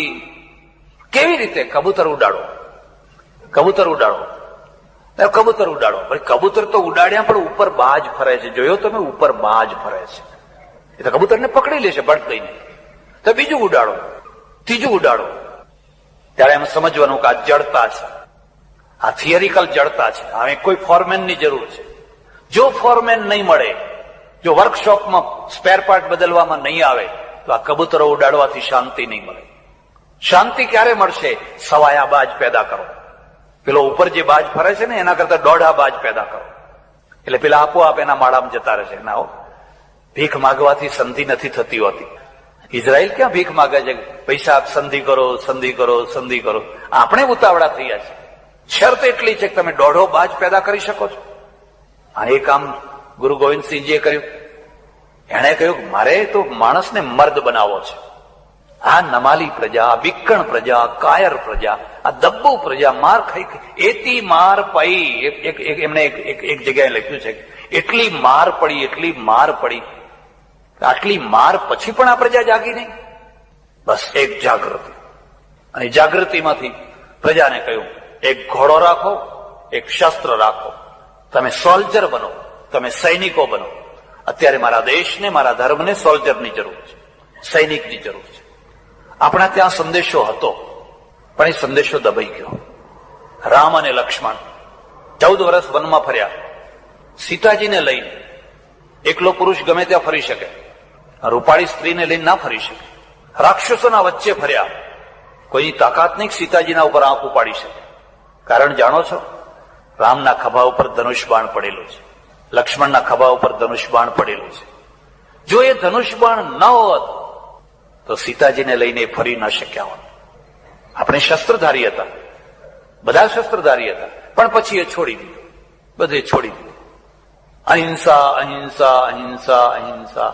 અહિંસા સાચી, અહિંસાનો કોઈ વિરોધ નથી, પણ એ અહિંસા કેવી હોવી જોઈએ? હિંસકોને ફાયદો પહોંચાડે એવી ન હોવી જોઈએ. તમારી અહિંસાનો લાભ હિંસકોને મળ્યા કરતો હોય તો તમારી અહિંસા તો પછી મરવા માટે જ છે. તમારી એવી અહિંસા કે હિંસકો ડરી જાય, એમને ફફડાટ ઉઠે, એ ક્યારે થઈ શકે? શસ્ત્ર સાથે અહિંસા, શસ્ત્ર વિનાની. રામ અહિંસક છે, કૃષ્ણ અહિંસક છે, પણ શસ્ત્ર સાથે. ગુરુ ગોવિંદસિંહ અહિંસક છે, પણ શસ્ત્ર સાથે. મારા હાથમાં શસ્ત્ર છે, હું ક્યારે ચલાવીશ? જયારે લિમિટ આવી જશે ત્યારે, જયારે કોઈ હિંસક એની મર્યાદા છોડી દેશે ત્યારે. કોઈ દ્રૌપદીના ચીર ખેંચાતા હોય પછી હું શસ્ત્ર ઉપાડ્યા વિના રહું તો નમાલો કેવો? પછી આપણે આ વાતને ન સમજી શક્યા. આપણે એવું સમજ્યા કે અહિંસાનો અર્થ છે શસ્ત્રો છોડી દો, બસ શસ્ત્ર વિનાના થઈ જાઓ. આ તો બહુ સારી વાત છે. તમે કોઈ જગ્યાએ મને બતાવો કે જંગલમાં કોનું રાજ્ય છે, આકાશમાં કોનું રાજ્ય છે, દરિયામાં કોનું રાજ્ય છે? કોઈ જંગલમાં સસલાનું રાજ્ય તમે જોયું? હરણાનું રાજ્ય જોયું? મારી પાસે વાઇલ્ડ લાઈફની કેસેટો છે, અને વાઇલ્ડ લાઈફની કેસેટોમાં જોઉં છું, ઓહો, 2,000 પ્રાણીઓ, 3,000 પ્રાણીઓ, હરણા, ફલાણા ફલાણા. 2 દીપડા પાછળ પડે છે ને 3,000 દોડે છે. માત્ર 2 જ દીપડા, અને આ 3,000. એક લાત મારે તો દીપડો મરી જાય, પણ દોડે છે 2,000, 3,000, તબડક તબડક તબડક તબડક. અને પેલા 2 દીપડા એમાંથી એક ચોઈસ કરેલું પ્રાણી પકડીને પછાડીને મારીને ખાઈ જાય છે, અને પેલા દૂર ઉભો જુએ છે. ફરી 2 દિવસે પાછી ભૂખ લાગે એટલે વળી પાછો એમાંથી એક ઉપાડવાનો. આ 3,000 રાજ્ય નહીં કરી શકે, આ રાજ 2 દીપડા કરશે. અને જો 2 દીપડાને જો રાજ્ય કરવાના દેવું હોય તો તમારે સિંહ થવાનું.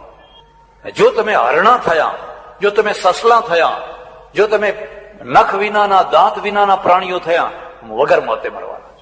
પછી તમે કોઈક ધર્મની રક્ષા કરો, કોણ કરશે? અને એનો રસ્તો પાછો ખોડી કાઢ્યો. એનો રસ્તો શું ખોડી કાઢ્યો? કે આપણાથી તો નહીં થાય, તો હે મારા વાલા તમે અવતાર લો. હવે હે મારા વાલા હવે તમે અવતાર લો.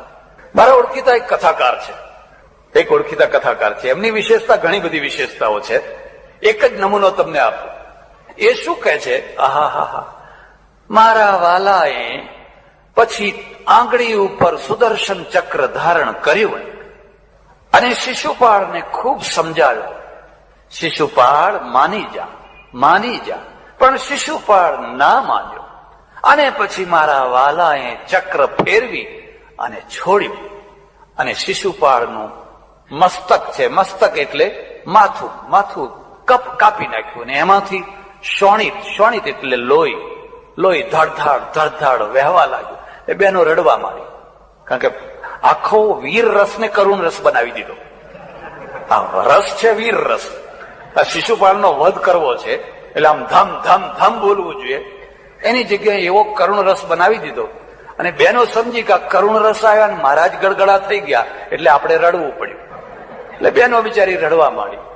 એમાં પછી એકબીજાને જોતી જાય, હે આ સવિતા નથી રડતી, એમ કે આ પાર્વતી રડે છે ને આ સવિતા નથી રડતી. એની પછી નોંધ રાખવાની, કારણ કે ઉઠ્યા પછી તરત જ એ જ બોલવાનું છે. જોયું તું?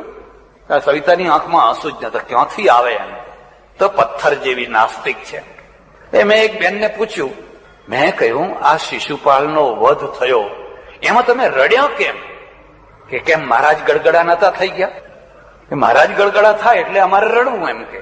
પણ મેં કહ્યું તમે એવું ઈચ્છતા હતા કે શિશુપાલનો વધ ન થાય, એવું ઈચ્છતા હતા કે આ વધ થયો એ તમને ન ગમ્યો?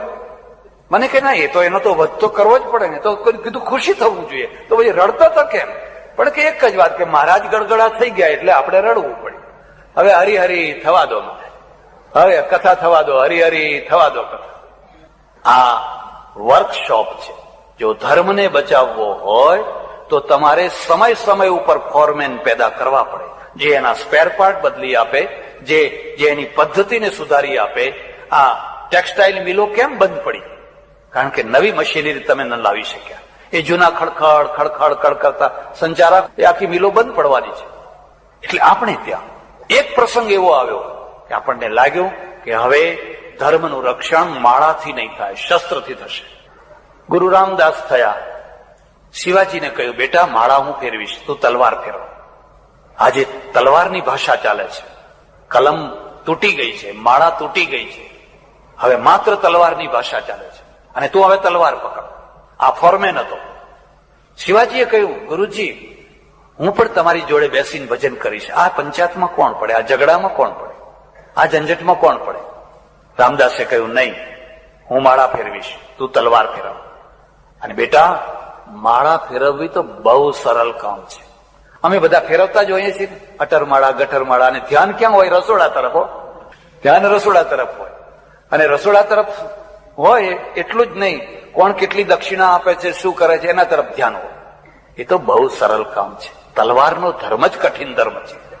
જે તલવારમાં અધ્યાત્મ રાખી શકે છે એ સુરો આધ્યાત્મિક પુરુષ. ગુરુ ગોવિંદસિંહ આધ્યાત્મિક પુરુષ છે, ઋષિ છે, સંસારમાં રહીને પણ ઋષિ છે. તલવારની ધાર ઉપર એમનું અધ્યાત્મ છે. પલાયનવાદ નથી, આ ફોર્મેન છે. પણ આ બધું ચાલતા ચાલતા ચાલતા સતત પ્રક્રિયા ચાલતી રહી. ધર્મમાં ઘણી ઘણી વાતોની જરૂર રહી. પાછી પ્રજા હતી ત્યાંને ત્યાં થતી રહી. અને આપણા ત્યાં એક એવો યુગ આવીને ઉભો રહે છે, જે યુગની અંદર આ દેશ પાછો પૂરો ગુલામ. અંગ્રેજો આવ્યા ઈસ્ટ ઇન્ડિયા કંપની લઈને, અને ઈસ્ટ ઇન્ડિયા કંપની વાળાએ જોયું કે અહીં તો પોપાબાઈનું રાજ છે, બોડી બામણીનું ખેતર છે, કોઈ પૂછનારું નથી, જેને જેમ ફાવે એમ વર્તો. જરાક તો વિચાર કરો, અંગ્રેજો કેટલા હતા? મુઠ્ઠીભર હતા. આ મુઠ્ઠીભર અંગ્રેજોએ આખા દેશને કબજે કરી લીધો. આખો દેશ શું કરતો હતો? કેમ? કોઈ વાર તો વિચાર કરો. મારા પુસ્તકો વાંચો. એટલા માટે હું બધાથી જુદો પડ્યો છું. તમારા વખાણ કરી અને સારંગી વગાડીને તમને વધારે નશો ચડાવવા નથી માંગતો. એ કામ તો બહુ સરળ છે. તમે મહાન હતા, તમે મહાન હતા, એ તો એવું બધું કહેવું એ તો બહુ સરળ છે. પણ તમે ઇતિહાસ જુઓ, તમારી દશા જુઓ. મુઠ્ઠીભર અંગ્રેજો આખા દેશ ઉપર રાજ કરે. આ રોડ ઉપર કોઈથી ચલાશે નહીં, અહીંયા કોઈનાથી મકાન નહીં બાંધી શકાય, આ ડબ્બામાં કોઈનાથી બેસી નહીં શકાય, આ ડબ્બામાં માત્ર અંગ્રેજો જ બેસશે, આ વેઇટિંગ રૂમમાં તમારો પગ ના જોઈએ. મારો દેશ ને મારા દેશમાં હું રોડ ઉપર ના ચાલી શકું? હા, કારણ કે તમે ગુલામ છો. પણ કેમ? શું કારણ છે? મેં કારણો બતાવ્યા. હું એ કહેવા માંગુ છું કે તમે તમારી જાતને સુધારી ન શક્યા. શું થયું? આખો દેશ કવર થઈ ગયો. અને અંગ્રેજોની અસરમાં આપણા દેશમાંથી એક નવી જાગૃતિ આવી. અહીંયા એક ગવર્નર હતા, ત્રિવેદી, ચાલ્યા ગયા મધ્યપ્રદેશમાં. મેં એમને એક વાર પૂછ્યું, 2-4-5 વાર અમે મળ્યા ફંક્શનમાં. મેં એમને પૂછ્યું કે મધ્યપ્રદેશમાં ને ગુજરાતમાં તમને શું ફરક લાગે છે? એમણે કહ્યું, મध्यप्रदेश जो है 100 बरस पीछे, गुजरात तो आगे। आपकी किताबें लोग पढ़ते हैं, आप जैसा लिखते हैं, हमारे यहाँ तो ऐसी किताबें लोग नहीं पढ़े। मैं कोई एનું કારણ જાણો છો? મને કે ના. મેં કહ્યું, એનું કારણ અંગ્રેજો છે. એનું કારણ અંગ્રેજો જ્યાં વસ્યા, ત્યાં એક કલકત્તામાં વસ્યા, ત્યાં રાજા રામમોહન રાય ને બ્રહ્મો સમાજ થયો.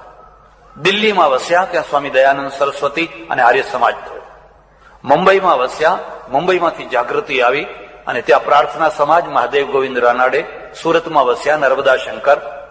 આ બધા અંગ્રેજોથી પ્રભાવિત થયા.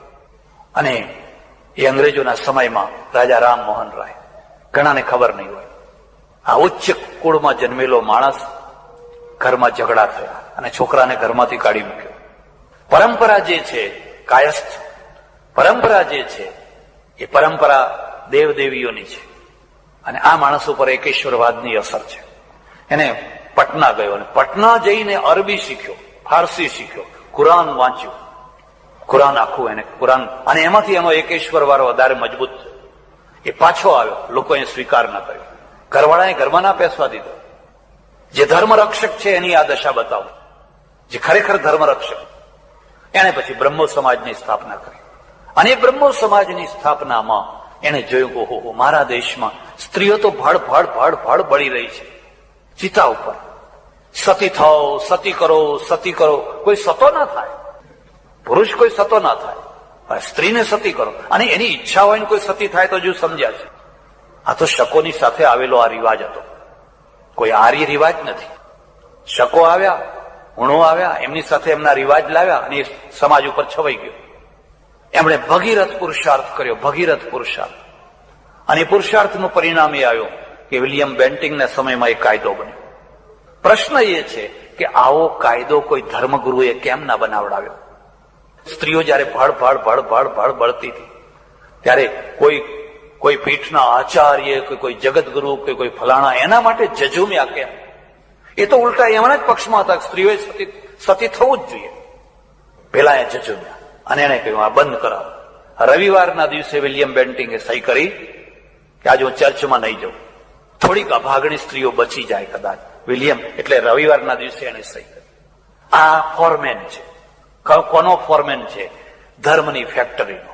જો આ સ્ત્રીઓ બળતી રહેશે તો પરિણામ તમારા ધર્મનો હ્રાસ થઈ જશે.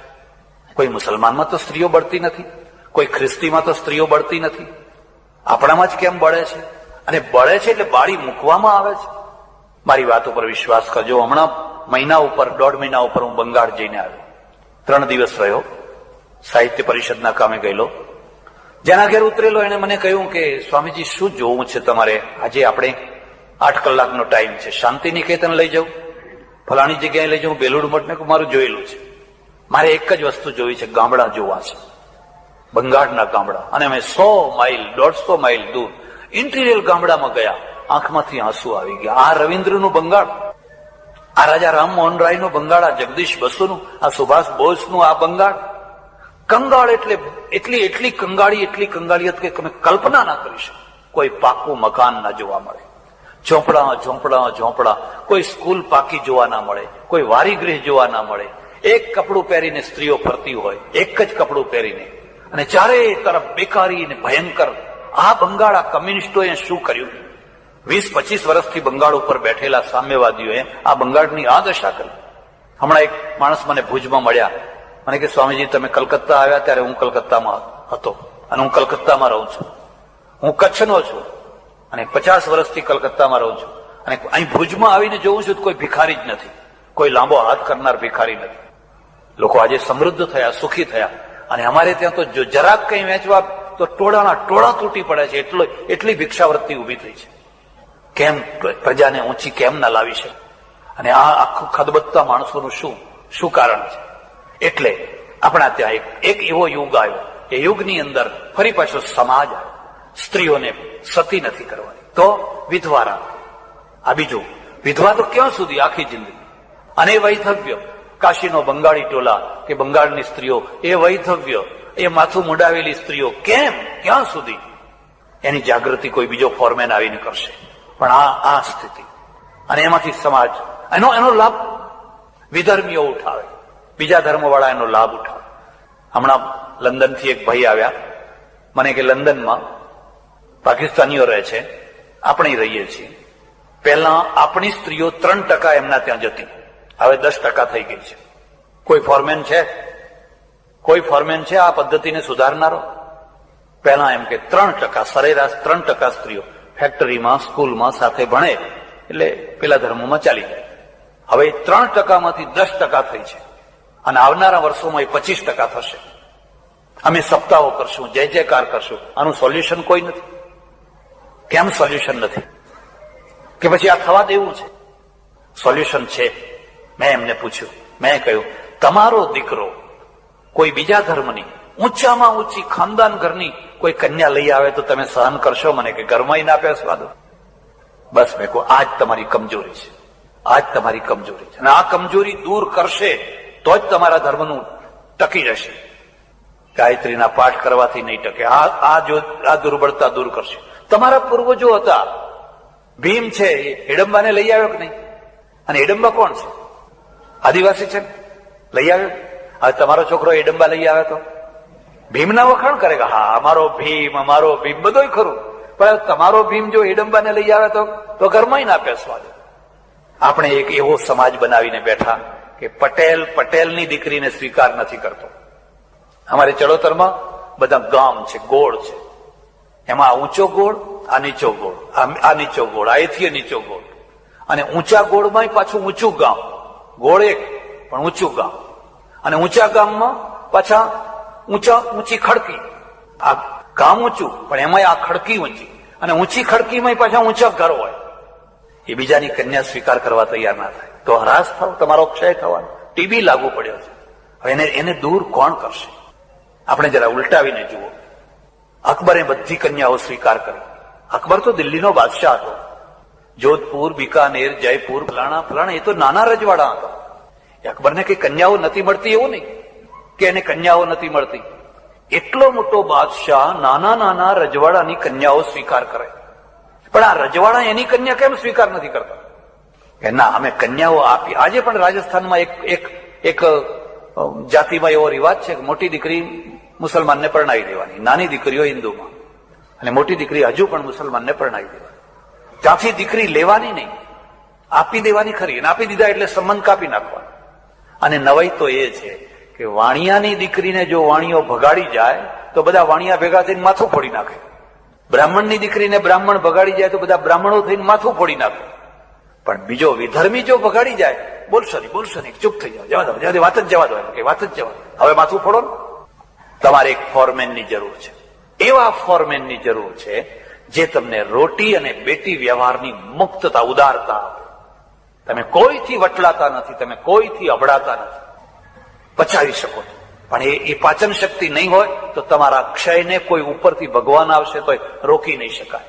આ ક્ષય રોગને કોઈ હિસાબે નહીં રોકી શકાય. 3%માંથી 10% થયા છે, અને ભારતમાં 2-3% તો છે જ. સામેથી તમે કંઈ નથી કરી શકતા. આ એક જ શરત છે કે તમે રોટી વ્યવહાર અને બેટી વ્યવહારની ઉદારતા. અહીંયા ગાંધીજી આવ્યા, અને ગાંધીજીની પાસે એક બેલેન્સ હતું. એક બેલેન્સ. એ રાજનેતા હતા, પણ સાથે સાથે ધર્મનેતા પણ હતા. હું એમ કહી શકું કે આ છેલ્લા 100 વર્ષમાં ધર્મને સૌથી વધારેમાં વધારે પ્રભાવિત કરનાર કોઈ વ્યક્તિ હોય તો મહાત્મા ગાંધી છે. પણ ગાંધીજીએ શું કામ કર્યું? એમણે કહ્યું, આવો આપણે સાથે બેસીએ. હું હમણાં બારડોલી ગયેલો, અને બારડોલીમાં એક આશ્રમ જોવા મને લઈ ગયા. સરદાર પટેલની સ્મૃતિમાં બાંધેલો છે. મુકુલ કલાર્થી નામ સાંભળ્યું છે? મુકુલ કલાર્થી કોણ? હરિજન. આ મુકુલ કલાર્થી હરિજન. એ જમાનામાં એ હરિજનને ગાંધીજીની સાથે રહેનારા એક વૈષ્ણવ વાણિયા એની દીકરી પરણાવી, અને એ બેન આજે આશ્રમ સંભાળી રહી છે. મુકુલ કલાર્થી તો દેવ થઈ ગઈ. વૈષ્ણવ વાણિયાને કહ્યું, તારી દીકરી આ હરિજન સાથે પરણા. અને દીકરી પરણી. બંને કોલેજ ભણેલા, પાસ થયેલા, બંને વિદ્વાન, અને એ બેન આખો આશ્રમ સંભાળી રહી છે. પણ એ વાત અટકી ગઈ. પછી વાત અટકી ગઈ. હવે આગળ વાત ક્યાં ચાલી? હવે વાત ચાલી કુંડળીઓ આવી. પહેલા કુંડળી નથી જોવાતી, હવે કુંડળીઓ જોવાની થઈ. તમારી કુંડળીમાં શું? મારા એક સજ્જન છે, મને કે હું તો મારા દીકરાની 3-4 પ્રકારની કુંડળીઓ રાખું છું. મેં કહ્યું કેમ? એમ કે કોઈને ના પાડવી હોય ને, કોઈ બહુ પાછળ પડ્યા હોય ને, શરમાવતા હોય ને, ના પાડવી હોય ને, તો પેલી જે કુંડળી મળતી ના હોય ને એ બતાવી દેવાની. શું કરું, છોકરાની કુંડળી મળતી નથી. મારે ત્યાં એક પ્રોફેસર હતા, 36 વર્ષ સુધી પરણ્યા નહીં, મંગળ, અને એમને મંગળની કન્યા જોઈએ. અને 36મા વર્ષે એમને એક મંગળની કન્યા મળી, ને ખુશ થઈ ગયા. કઈ કુંડળી મળતી આવી. વર કન્યા મળતા આવે કે ના એ નહીં જોવાની. મળતી આવી, બે પરણ્યા તો ખરા, પણ 6 મહિનામાં છૂટાછેડા. 6 જ મહિનામાં. અને છૂટાછેડા ક્યાં ખબર છે? રોડ ઉપર મારામારી કરીને. તો ભણેલા માણસો ને કઈ, રોડ ઉપર મારામારી કરીને. ક્યાં ગયો તમારો મંગળ? ક્યાં ગઈ તમારી કુંડળી? એના કરતા તો આપણા પૂર્વજો સારા કે વગર કુંડળીએ જે માર બુધુન કર સીધું ને બધું સીધું જ થઈ ગયું. અને આ કુંડળીઓ વાળા ક્યાં સુખી થયા? એક નવું અપલક્ષણ આપણામાં આવી ગયું, એક નવો દોષ આવી ગયો. અને દોષના કારણે હું તમને શું વાત કરું. હમણાં એક છોકરો 12મા ધોરણમાં 87% પાસ થયો. 87%. અને એને મેડિકલ કોલેજની અંદર પ્રવેશ મળ્યો. માર્કશીટના આધારે એને પ્રવેશ મળ્યો. પણ એના બાપને કોણ જાણે કેમ કંઈક સૂઝ્યું. તે કોઈક જ્યોતિષી પાસે ગયા, અને જ્યોતિષીએ કહી દીધું તારા છોકરાને મેડિકલ લાઈન અનુકૂળ નહીં રહે. આ છોકરો મેડિકલ લાઈનમાં પ્રગતિ નહીં કરી શકે. મળેલું એડમિશન એને પાછું ખેંચી લીધું, બીજી ફેકલ્ટીમાં મોકલી દીધું. જે ડોક્ટર થવા માટે મેડિકલમાં પ્રવેશ મેળવવા માટે 5-5, 10-10 લાખ રૂપિયા આપવા પડે છે, ત્યાં એને ગુણાંકના આધારે મળેલું એક જ્યોતિષી આખી એની જિંદગી બગાડી નાખી, આખી જિંદગી બગાડી નાખી. આ આપણા ત્યાં નવો રોગ આવ્યો છે, નવું તંત્ર શરૂ થયું છે. ત્યારે ગાંધીજી છે, એ ગાંધીજીએ આખા ધર્મને સ્મૂથ, એ હું તમને એટલી વાત પણ કહીશ, ગાંધીજીમાં બહુ સ્મૂથતા છે. અંગ્રેજો સાથે લડે છે પણ અંગ્રેજોને ગાળો નથી દેતા. કોઈ અંગ્રેજ આજે પણ એમના સત્યના પ્રયોગો વાંચે અને અંગ્રેજ પણ એના ઉપર એટલો જ ખુશ થાય, અને છતાંય અંગ્રેજોની સામે લડવાનું એટલે લડવાનું. એ મજૂરોની હડતાલ પડાવે છે પણ કસ્તુરભાઈ સારાભાઈ સાથે દુશ્મનાવટ નથી કરતા. એક મિલ માલિક છે અને મજૂરોની હડતાલ પડાવે છે પણ કસ્તુરભાઈ સારાભાઈ સાથે સારા સંબંધ છે. ગાંધીજી પાસેથી આ શીખવા જેવી ગજબની વસ્તુ છે, સ્મૂથતા છે. એ આંદોલન બધા કરે છે, એ અસ્પૃશ્યતા નિવારણનું આંદોલન કરે છે પણ ધર્મગુરુઓ સાથે કે બ્રાહ્મણો સાથે દુશ્મનાવટ નથી કરતા. ગુરુવાયુર ગયા, બહુ પગે લાગ્યા, હાથ જોડ્યા, અમને જગ્યા આપો, રસ્તો 350 ફૂટથી દૂર રસ્તો છે અને નહીં તો એમને 3 માઇલ ફરીને આવવું પડે છે. ના આપ્યો રસ્તો. કાશી ગયા, પંડિતોને હાથ જોડ્યા, એમને કહ્યું આ અસ્પૃશ્યતા શાસ્ત્રમાં છે, તું શું સમજે, શાસ્ત્રનું ભાન છે? ગાંધીજી કહ્યું હું શાસ્ત્ર નથી જાણતો પણ હું એક મોટું શાસ્ત્ર જાણું છું, ભગવાનનું શાસ્ત્ર, કે ભગવાનના ત્યાં આવો ભેદ ના હોય. પણ કોઈ ના માન્યું, નિરાશ થઈને પાછા આવ્યા. પણ પાછા આવ્યા પછી એમણે એમની નિંદા ના કરી, એમને ઉતારી ના પડ્યા, એમને ગાળો ના દીધી. ગાંધીજીએ કોઈને ગાળો નથી દીધી, કામ બધાના કર્યા છે. અને શીખવા જેવી વસ્તુ હોય તો આ વસ્તુ છે. એટલે ગાંધીજીએ આખો એક એવું ફોર્મેન તરીકે કામ કર્યું કે ધર્મમાં એક સુધારો આવે. સ્ત્રી જાગરણ, સ્ત્રી કન્યા શિક્ષણ, વિધવા વિવાહ, આંતરજ્ઞાતિ લગ્ન, મંદિરમાં બધાને દર્શન કરવાની છૂટ, અને સૌથી મોટામાં મોટો સુધારો જે મને ગાંધીજીનો ગમ્યો, ભગવાન બિન ખર્ચાળ. ગાંધીનો ખર્ચાળ, ગાંધીજીના ભગવાન માટે કેટલો ખર્ચો કરવાનો? પ્રાર્થના કરવાની ખેતરમાં જ્યાં જગ્યા મળે તે. એમાં અબીલ નહીં, ગુલાલ નહીં, ચોખા નહીં, ચંદન નહીં, કશું જ નહીં, માત્ર પલાઠી વાળીને બેસો અને તમે યાદ કરો તમારા ઋષિઓ છે, એ ઋષિઓ પણ આટલી જ સરળ પ્રાર્થના કરે છે. દરબાસન ઉપર બેસવાનું અને સંધ્યા કરવાની. પણ વચ્ચે જે આપણો યુગ આવ્યો એમાં ભગવાનને ખર્ચાળ બનાવી દીધો. ભગવાન એટલે એટલા ખર્ચાળ, સવારે ઉઠે ત્યાંથી જ ખર્ચા શરૂ થાય. કેસર સ્નાન કરવાના હો, જેવા તેવા નહીં પાછા. અને પછી બાળભોગ, અને બાળભોગમાં જેવું તેવું નહીં, પછી પાછા ફલાણો ભોગ ને પછી રાજભોગ ને પેલો ભોગ ને ફલાણો ભોગ ને, સવારથી સાંજ સુધી કોઈ ફોરમેનની જરૂર છે. અને અન્નકૂટના થાળ ઉપર થાળ ધર્યા હોય, અન્નકૂટના ઢગલા ઉપર ઢગલા હોય, અને પછી પડીકા ઉપર પડીકા બંધાતા હોય. આ 11નું, આ 21નું, આ 51 વાળું કોઈ ગરીબના મોઢે.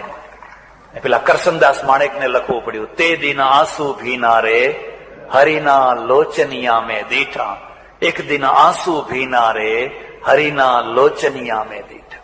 હમણાં થોડા સમય પહેલા મારા એક ઓળખીતા સંત, અમે બધા કાશીમાં સાથે રહેતા, ઘણા વર્ષો પછી મળ્યા, એમના ત્યાં ગયા, બહુ આનંદ થયો. અન્નકૂટ થઈ ગયેલો, થોડા દિવસ થયેલા એટલે પેલા નાના સાધુને કહ્યું અન્નકૂટનો પ્રસાદ લઈ આવો. એટલે આવડું પડીકું લઈ આવ્યા. એ જોઈ આની પેલું, એમ કે પેલું. પછી બીજું લાવ્યા, એ એવડું જ હતું. એટલે અમે તો બધા મિત્રો. મેં એમને પૂછ્યું, મેં કહું આ નહીં ને આ બીજું, એમાં શું ફરક છે? મને કે પેલું વેજીટેબલનું હતું ને આ ચોખ્ખા ઘીનું છે. કહું આવું કેમ? મને કે તમે સમજ્યા નહીં. વેજીટેબલ જેવા આવે એને વેજીટેબલનું આપવાનું, ચોખ્ખા જેવા આવે એને બધું કરજો, પણ કદી પણ મંદિરમાં દુકાન ના થવા દેશો. દુકાનમાં મંદિર થવા દેજો.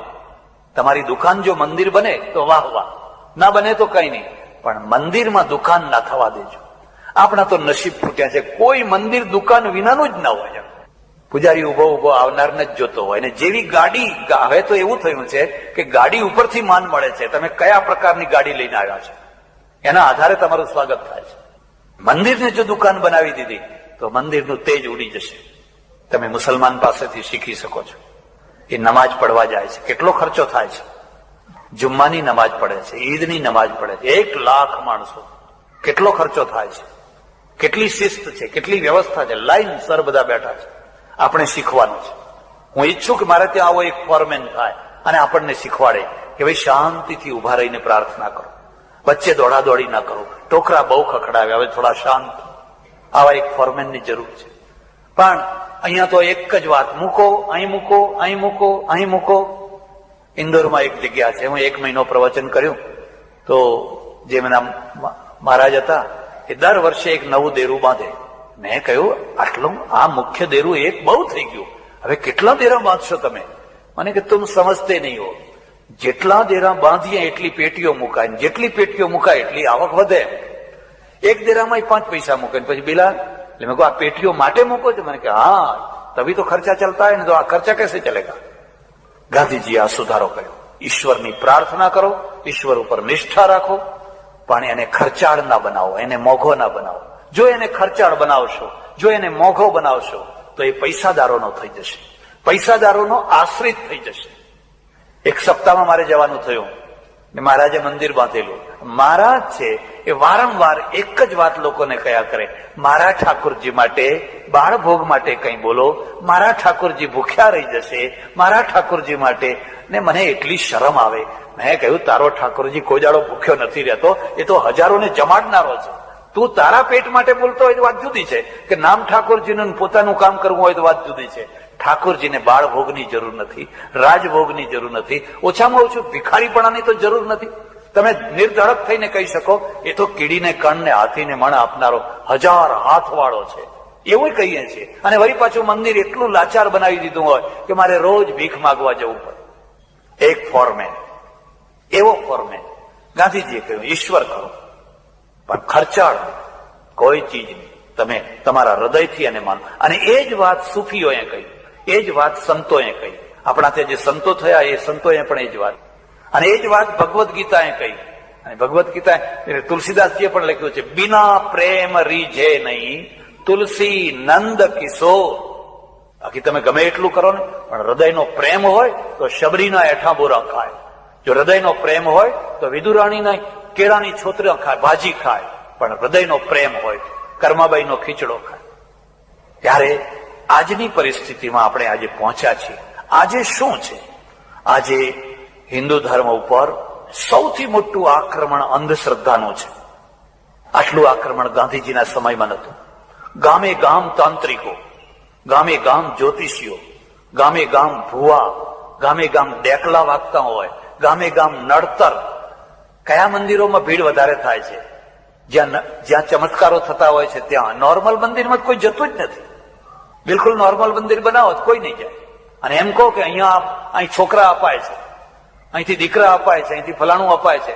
હમણાં તમારે કયા એક માતાજી હતા ને પાર્વતીમાં, ઘણા લોકોને દીકરા આપ્યા. આ ધર્મ નથી. આને રોકો, હિંમત કરીને આને રોકો. આ અંધશ્રદ્ધા છે, અને અંધશ્રદ્ધા એ ધર્મનો દુશ્મન છે.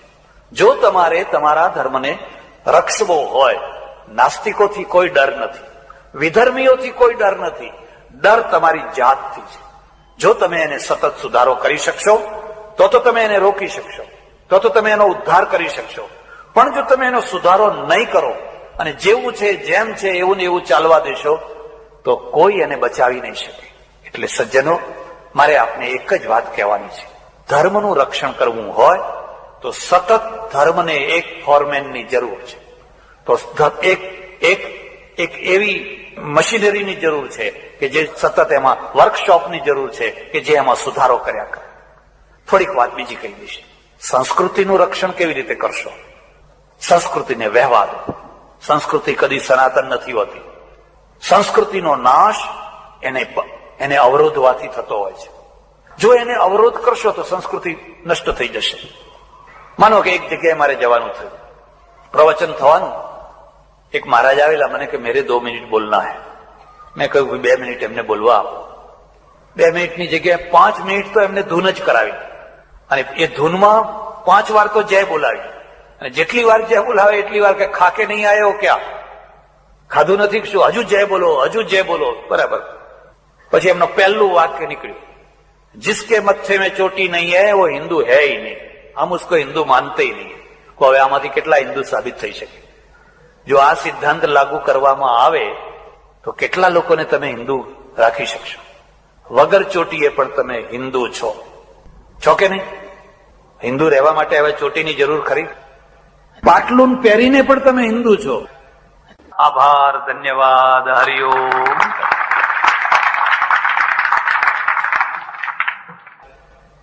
એટલે જે ઉપનિષદનો માર્ગ છે એ ઉપનિષદના માર્ગને સમજવાની આ ખાસ કાળજી રાખજો. તમે કોરા જ્ઞાની ના બનો, એમ અંધશ્રદ્ધાળુ ભક્ત ના બનો. કોરો જ્ઞાની, લુખ્ખું જ્ઞાન રસ વિનાનું, વાચાળ જ્ઞાન રસ વિનાનું. જેમ અંદરથી માણસ ખોખળો થઈ જાય એમ કોરું જ્ઞાન ખોખળું છે. અને માત્ર આંધળી ભક્તિ છે એ વેવલાપણો છે, એ વેવલાપણો છે, એમાં અંધશ્રદ્ધા છે. ઉપનિષદ બંનેનો સમન્વય કરે છે, બંનેનો મેળ કરે છે. વિવેકાનંદે આ જ વાતની બહુ સુંદર એક રૂપક આપ્યું છે. એક પક્ષી છે, એક પક્ષી છે, એને બે પાંખો છે, એક પૂંછડું છે. બે પાંખો છે એ કર્મ ને ઉપાસના છે, કર્મ અને ભક્તિ છે, અને પૂંછડું છે એ જ્ઞાન છે. તો પક્ષી ઉડે છે તો પાંખોથી ઉડે છે કે પૂંછડાથી ઉડે છે? પાંખોથી.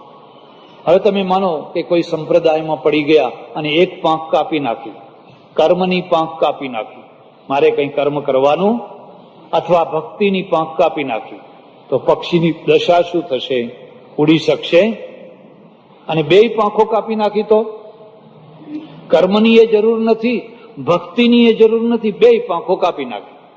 આપણે તો પૂંછડું ઘણું થઈ ગયું, બસ જ્ઞાન. તો પૂંછડામાં શું છે? ક્રિયા નથી, એ ઉડી શકતું. ત્યારે હવે પૂંછડું કાપી નાખીએ તો, બે પાંખો રવા દઈએ અને પૂંછડું કાપી નાખીએ તો દિશા નિર્ધારણ થઈ શકશે. પક્ષી જયારે ઊંચું જાય છે, નીચું જાય છે, આમ વળે છે, આમ વળે છે, તો કોના દ્વારા વળે છે? પાછળના પૂંછડાના દ્વારા. જ્ઞાનનું કામ દિશા નિર્ધારણ છે, દ્રષ્ટિ છે. અને પેલા બે જે પાંખો છે એ બે પાંખોનું કામ છે બેલેન્સ પૂર્વક ગતિ કરવાનું. એમ જીવનની અંદર પણ ઉપનિષદ અને ગીતા આ હંમેશા તમને સમસમુચ્ચય શીખવાડશે અને એમ કહેશે તમારા અંદર પ્રકાંડ જ્ઞાન હોવું જોઈએ, પણ હૃદયને મુરઝાવી નહીં નાખવાનું. જ્ઞાનનો અર્થ હૃદયહીનતા નહીં, તમારું હૃદય પણ ખીલેલું હોવું જોઈએ. પણ ઉપનિષદ અને ગીતા આ હંમેશા તમને સમસમુચ્ચય શીખવાડશે અને એમ કહેશે તમારા અંદર પ્રકાંડ જ્ઞાન હોવું જોઈએ, પણ હૃદયને મુરઝાવી નહીં નાખવાનું. જ્ઞાનનો અર્થ હૃદયહીનતા નહીં, તમારું હૃદય પણ ખીલેલું હોવું જોઈએ. તમારે ત્યાં કોઈ મહેમાન આવે તો તમારું હૃદય ખીલે છે કે ના રે ના, મોંઘવારીમાં શું ખીલે, મુરઝાઈ જાય છે. ખોટી વાત છે. જેનું ખીલે છે એનું મોંઘવારીમાં પણ ખીલે છે, અને જેનું નતું ખીલતું એનું સોંઘવારીમાં પણ ખીલતું. જયારે 1 રૂપિયાનું 2.5 શેર ઘી હતું ત્યારે પણ એનું હૃદય ખીલતું. સુદામા જયારે કૃષ્ણના ત્યાં ગયા દ્વારકામાં, તો કૃષ્ણનું હૃદય ખીલ્યું હતું. અરે ભાવ વિભોર થઈ ગયા હતા કે નહીં? સિંહાસન છોડીને દોડ્યા હતા, ઉત્તરીય પડી ગયું હતું, કપડું પડી ગયું હતું, ચાખડીઓ નીકળી ગઈ હતી. કેમ? આવે સુદામા આવ્યો છે, આવવા દો, હમણાં બેસાડો, થોડી વાર પછી મળીએ છીએ. કેમ? કારણ કે હૃદય ખીલ્યું. અરે મારો ભાઈબંધ, સાથે ભણનારો, આટલા વર્ષો સુધી સાથે ભણ્યા સાંદીપની ઋષિના ત્યાં, અને આજ મારે ત્યાં આવ્યો છે. શું ખીલી ઉઠ્યું? હૃદય. અને હૃદય ખીલે એટલે શું થાય? એક બીજી વાત યાદ રાખ. હૃદય છે ને એ કદી પણ વાંઝ્યું નથી હોતું. જ્ઞાન વાંઝ્યું હોય, જ્ઞાન વાંઝ્યું હોય, પણ હૃદય કદી વાંઝ્યું હતું. એ ખીલે એટલે એમાંથી એના પરિણામ આવવાના જ. હૃદય ખીલ્યું એટલે તમે જમાડશો, એને પાણી પાશો, એને ચા પાશો, પણ હવે હૃદય જ ખીલ્યું નથી. હૃદય જ ખીલ્યું નથી. અમારા એક સજ્જન એવા હતા કે તમે એમના ત્યાં મહેમાન થઈને જાઓ તો એ તમને એમ કે જો કઈ કામકાજ હોય તો બજારમાં ફરી આવો, અને 3 વાગે જયારે અહીં ચા મુકાય ત્યારે ચા પીવા આવજો. હવે ક્યાં જાય ને રિક્ષા કરીને ચા પીવા આવે? એનો અર્થ એ કે હમણાં તમારા માટે ચા મૂકવાના, 3 વાગે જયારે ચા મુકાય ત્યારે ચા પીવા. કેમ આવું કેમ થાય છે? કારણ કે હૃદય ખીલ્યું. હૃદય ત્યારે મગજે ખીલ્યું નથી. પાછું પૈસા જ ખીલ્યા છે બસ, એમાં તો મગજે નથી ખીલ્યું. એટલે અહીં કહે છે, ભાઈ આ ઉપનિષદ તમારું હૃદય પણ ખીલવવા માંગે છે, તમારું મગજ પણ ખીલવવા માંગે છે. એટલે તમારી બંને પાંખો અને તમારું જ્ઞાનનું નિર્ધારણ કરનારું પૂછડું છે એને પણ રાખવા માંગે છે. એટલે તમે બરાબર સાચી દિશામાં પૂરેપૂરી ગતિ કરી શકો. ઓમ પૂર્ણમદઃ પૂર્ણમિદં પૂર્ણાત પૂર્ણમુદચ્યતે પૂર્ણસ્ય પૂર્ણમાદાય પૂર્ણમેવાવશિષ્યતે. ઓમ શાંતિ શાંતિ. સદ્ગુરુ નમઃ પાર્વતી પતે. હર હર મહાદેવ. હર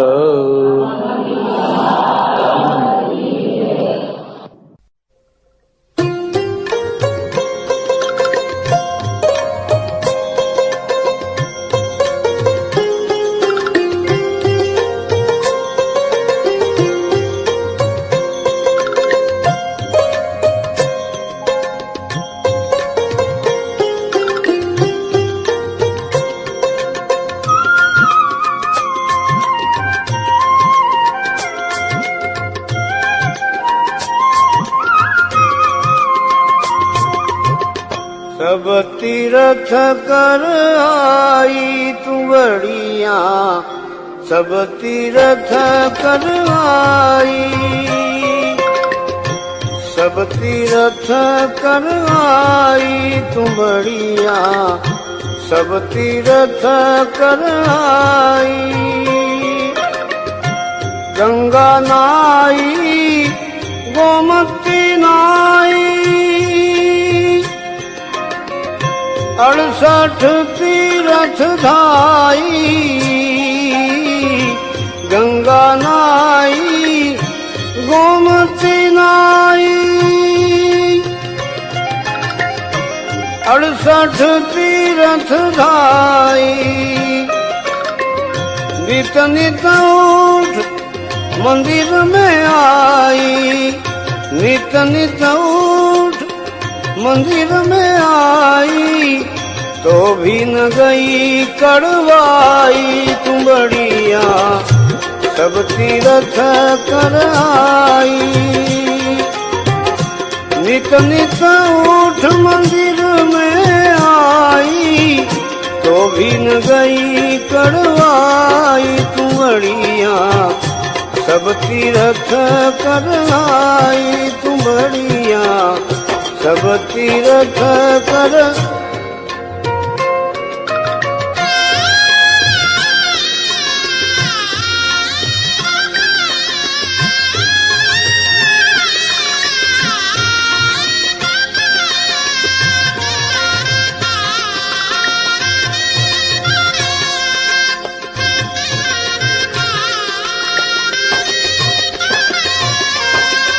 सतगुरु संत के नजर चढ़ी जब,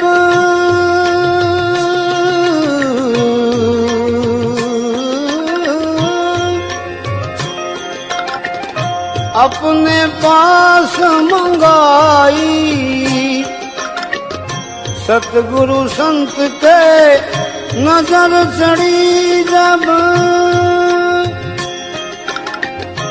अपने पास मंगाई।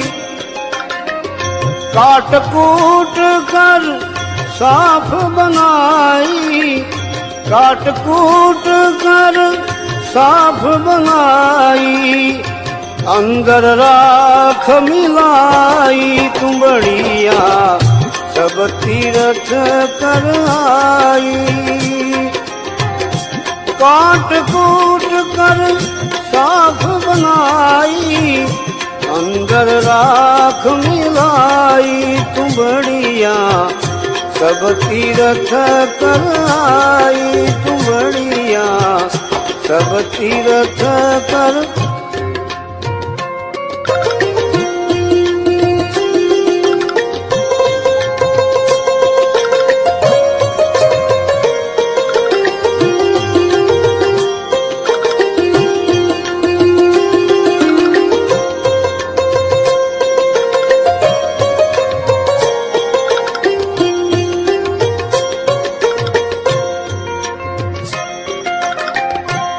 राख मिलाकर पाक बनाई तब तो गई कड़वाई राख मिलाकर पाक बनाई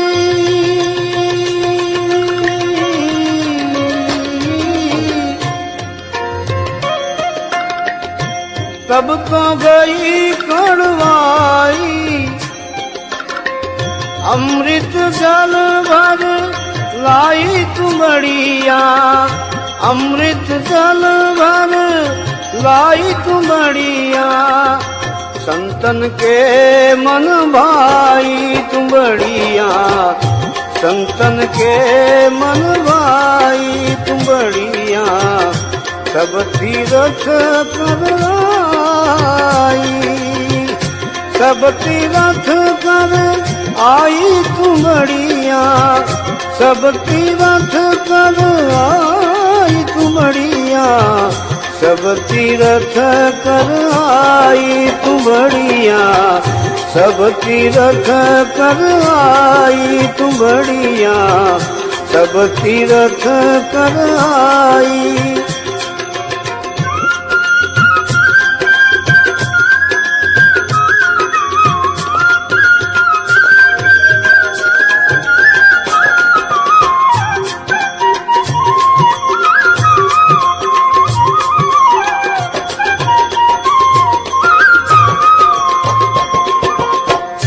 ये बातें सब सत्य सुनाई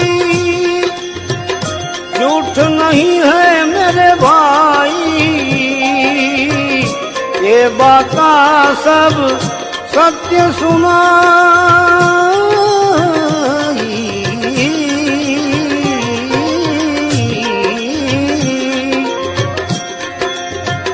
झूठ नहीं है मेरे भाई दास सत्तार तुमड़िया फिर तो दास सत्तार